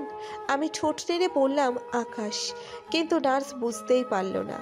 যন্ত্রণা হচ্ছে ভীষণ, ভীষণ কষ্ট হচ্ছে আমার। যদিও অক্সিজেন লাগানো আছে, তবুও নিঃশ্বাস যেন বন্ধ হয়ে আসছে। মুহূর্তের মধ্যেই চরম পর্যায়ের ব্যথা অনুভব করছি। চোখ যেন বেরিয়ে যাবে ব্যথার তোড়ে। খিচুড়ির মতো হচ্ছে। রোগীর অবস্থা বেগতিক দেখে নার্স ভয় পেয়ে যায়। ছুটে যাই ডাক্তারের কাছে। আমি অনুভব করতে পারছি যে আমি মারা যাচ্ছি। বারবার মনে হচ্ছে মানুষ মারা যাবার সময় এমন অনুভূতি হয়। আমি মরতে চাই না, বাঁচার আপ্রাণ চেষ্টা করছি। একবার শ্বাস নিলে মনে হচ্ছে এটাই শেষ। পরের নিঃশ্বাসটা আর ফেলতে পারবো না। সৃষ্টিকর্তার কাছে প্রার্থনা করছি, হে আল্লাহ, আমাকে বাঁচতে দাও, আকাশের জন্য বাঁচতে দাও। আমি ছাড়া ওর কেউ নেই। এমন করুণ একটা সময় আমি আকাশকে একা ফেলে চলে যাচ্ছি। যাচ্ছি না, যেতে হচ্ছে। আমি লড়াই করছি বাঁচার জন্য। এমন একটা অদ্ভুত সময় আমি চোখের সামনে দেখতে পাচ্ছি সেই যে নদী, নৌকার বয়ে চলা, একটার পর একটা ঢেউ আছড়ে পড়ার শব্দ আমার কানে আসছে। আমি স্পষ্ট দেখতে পাচ্ছি আমার মা রান্নাঘরে রান্না করছে, বারান্দায় বাবার সাথে ছোট্ট একটা মেয়ে খিলখিল করে হাসছে। আমি অবাক হয়ে দেখছি এই মেয়েটা আমি। নদী দূরে সরে যাচ্ছে, ক্রমশ দূরে সরে যাচ্ছে। আমার মা, বাবা, বাবার সাথে খিলখিল করে হাসা মেয়েটা, আমার চিরচেনা আগিরা ক্রমশ দূরে সরে যাচ্ছে, নাকি আমি সরে যাচ্ছি। এবার আমি বুঝতে পারছি বাঁচার সব চেষ্টা বৃথা। আমি ক্লান্ত হয়ে গেছি। অসহ্য যন্ত্রণার মাঝেও এমন ভীষণ হয়। হঠাৎ আমি নিজেকে দেখতে পাই শুনশান নীরব এক অন্ধকার প্রান্তরে। খোলা প্রান্তরে শুধু অন্ধকার। এই অন্ধকারেও হালকা হালকা দেখা যাচ্ছে চারিদিকে, কোথাও কেউ নেই। ভয় পাচ্ছি আমি, ভীষণ ভয়। আমি কি মারা গেছি? মৃত্যুর পরে এখানে আনা হয়েছে? কে কথা বলছে? হঠাৎ করে এত মানুষের আওয়াজ, কোলাহল। কে আমার নাম ধরে ডাকলো? মামা? না, ওই তো সুমনা ডাকছে। কিন্তু কোথায়? আকাশ ডাকছে, বাবা মা কথা বলছে, সবাই কথা বলছে। এত মানুষের কোলাহল, কিন্তু আমি কাউকে দেখতে পাচ্ছি না কেন? তোমরা কোথায়? আমাকে নিয়ে যাও। আমি গলা ফাটিয়ে ডাকছি, কিন্তু ওই তো এইখানে দেখা যাচ্ছে। আমি ছুটে যাই, মুখ থুবড়ে পড়ে গেছি। না, এখানে কেউ নেই, কেউ ছিল না, কিন্তু সবার কথা শুনতে পাচ্ছি এই অন্ধকার খোলা ময়দানে। এ কি, শব্দগুলো মিলিয়ে যাচ্ছে, আর কোনো শব্দ আওয়াজ শোনা যাচ্ছে না। সব ক্ষীণ হয়ে গেছে। আবার সেই নিরাপত্তা। মাঠের শেষ প্রান্তে একটা ঘন জঙ্গলের মতো দেখতে পাচ্ছি। এটা কি? জঙ্গল নয়, এটা কোনো প্রাচীর মনে হচ্ছে। কিসের প্রাচীর? কি আছে প্রাচীরের ওই পাশে? হঠাৎ অদৃশ্য একটা শক্তি আমাকে ঘিরে ফেলে, আমাকে টেনে নিয়ে যাচ্ছে। আমি যেতে চাইছি না। আমি স্পষ্ট দেখতে পাচ্ছি একটা ঝলমলে আলো সেই প্রাচীরের গায়ে, যেন একটা ফটো আমাকে সেখানে নিয়ে যাচ্ছে। হে আল্লাহ, তুমি আমাকে একটা সুযোগ দাও, একটা বার বাঁচার সুযোগ দাও। এই প্রাচীর পেরিয়ে গেলে আমি কোনো দিন ফিরতে পারবো না এপাশে। আমার সমস্ত শক্তি দিয়ে মাটি আঁকড়ে ধরে থাকতে চাইলাম, সব ব্যর্থ হয়ে গেল। আমি ফটকের ঠিক সামনে। ভীষণ অভিমান হলো, কার উপর জানি না। নিতে চাও আমায়? বেশ, নিয়ে যাও। ঠিক এই মুহূর্তে আমার না কোনো ব্যথা করছে, না কোনো যন্ত্রণা, কোনো অনুভূতি। এক সেকেন্ডের জন্য সব থমকে গেছে, সাথে আমিও। আমার চোখ জোড়া বন্ধ হয়ে গেল। রোগীর অবস্থা খারাপ হচ্ছে দেখে নার্স ভয় পেয়ে ডাক্তারকে ডেকে আনে। ডাক্তার ছুটে আসে। অপারেশনের পরবর্তী সংকট। রোগী জ্ঞান ফেরার সাথে সাথে অপারেশনের ঝক্কি সামলাতে পারছে না।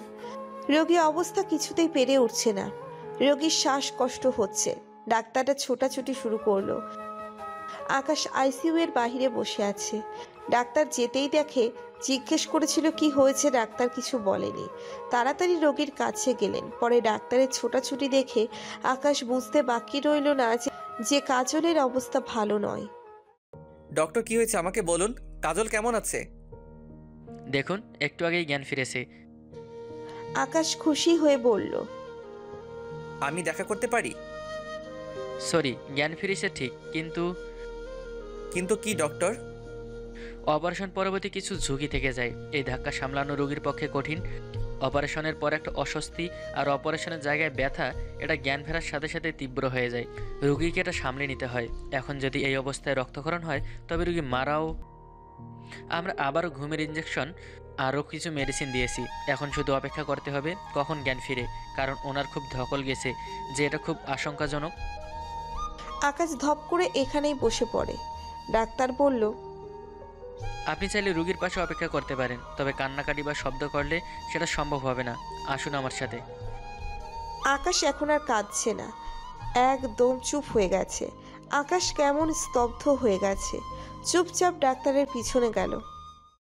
8 বছর পর এক পড়ন্ত বিকালে আকাশকে দেখা যায় দুটো ফুটফুটে মিষ্টি মেয়েদের সাথে বাগানে ভলিবল খেলছে। আকাশের 5 বছরের যমজ দুটো মেয়ে, আরশি আর আফা।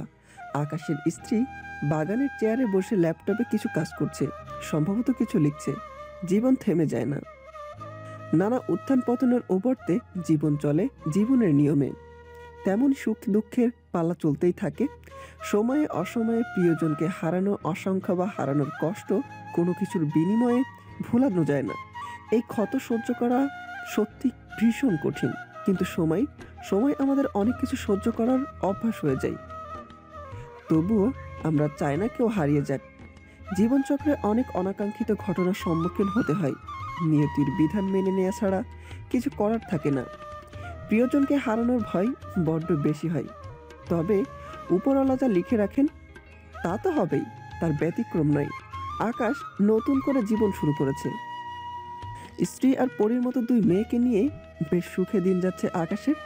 দুই মেয়ে বায়না ধরলো আইসক্রিম খাবে।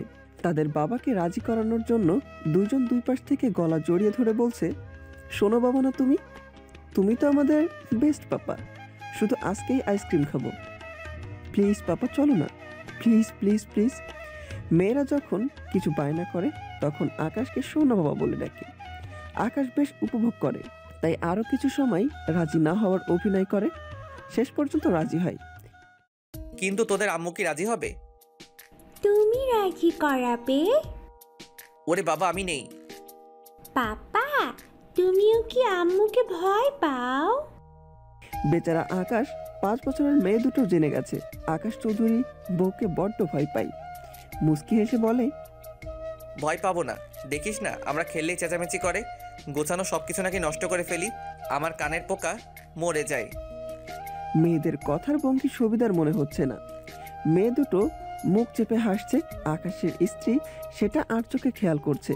লাইন ধরে 3 জন এসে হাজির আকাশের স্ত্রীর কাছে। কি চাই? আইসক্রিম। হবে না। প্লিজ একবার। নো। প্লিজ আম্মু, আম্মু চলো না, অনেকদিন বাইরে যাই না একসাথে, সামার ভ্যাকেশন চলে যাচ্ছে। পরশু বের হয়েছিলাম, মাঝখানে একটা দিন গেছে মাত্র। বাচ্চারা এত করে বলছে প্লিজ চলো না, আমারও খুব ইচ্ছে করছে আজ এক জায়গায় যেতে। কোথায়? আগে চলোই না, পরে দেখবে আইসক্রিম খেতে খেতে যাবো সবাই। যাও, রেডি হয়ে নাও। আরুষি আর আভা খুশিতে লাফাচ্ছে। আকাশ ওদের নিয়ে ভিতরে যাচ্ছে। আকাশের স্ত্রী তখনও লিখছে। আকাশ ফিরে দেখে ওর স্ত্রী ওঠার নাম নেই। এই কাজল, তাড়াতাড়ি আসো না, বিকেল গড়িয়ে যাচ্ছে। এই তো আসছি, লেখাটা শেষ করি, প্রায় শেষ, 5 মিনিট প্লিজ। ওকে, তাড়াতাড়ি কিন্তু। আকাশ মেয়েদের নিয়ে ভিতরে যায়, কিন্তু কাজল কি লিখেছে চলুন দেখে আসি। আমি বুঝতে পারছিলাম মারা যাচ্ছি, আমার চোখ বন্ধ হয়ে যায়, কোনো অনুভূতি নেই। তারপর মনে হয় কত যুগ, কত আলোকবর্ষ পেরিয়ে গেছি। আমি চোখ খুলে বুঝতে চেষ্টা করছি কোথায় আমি আছি। আমি কি মারা গেছি? মৃত্যুর পরে এখানে এসেছি? ভালো করে চোখ খুলে দেখি আমার চিরচেনা একটা মুখ। আকাশ আমার হাত ধরে বসে আছে। আমি বুঝতে পারলাম আমি মারা যাইনি। এই প্রথম অনুভব করলাম বেঁচে থাকার স্বাদ। মৃত্যুর সাথে লড়াই করেছি, শেষ পর্যন্ত ঘুমিয়ে পড়ি ইনজেকশন দেওয়ার পর। তারপর কয়েক মাস কেমোথেরাপি নিয়ে বছর দেড়েক পরে সম্পূর্ণ সুস্থ হয়ে উঠি। আমি আমার আকাশ আর শিয়াভা, এই বাড়ির সংসার দুহাতে আগলে রেখেছি আমার বুকে। আকাশ আর আমি দুজন দুজনের রক্ষা কবচ। একটা মুহূর্ত তাকে ছাড়া অন্য কিছু আমার ভাবনাই নেই। মেয়ে দুটো আমাদের চোখের মণি। একদিন আমাদের মেয়ের বড় হবে, ওদের বিয়ে দিব, আমি আর আকাশ বুড়ো হব। আকাশের চুলে পাক ধরবে, হয়তো মুখ ভর্তি দাড়ি সাজাবে। আমরা দুজন বুড়ো বুড়ি মিলে বসে বসে পুরনো স্মৃতি আওড়াবো। রোজকার মতো সকালে হাঁটতে হাঁটতে সেই শিউলি তলায় এসে দাঁড়াবে। যখন ফুলে ফুলে ছেয়ে থাকবে, আকাশ কিছু ফুল কুড়িয়ে আমার আঁচলে দিবে।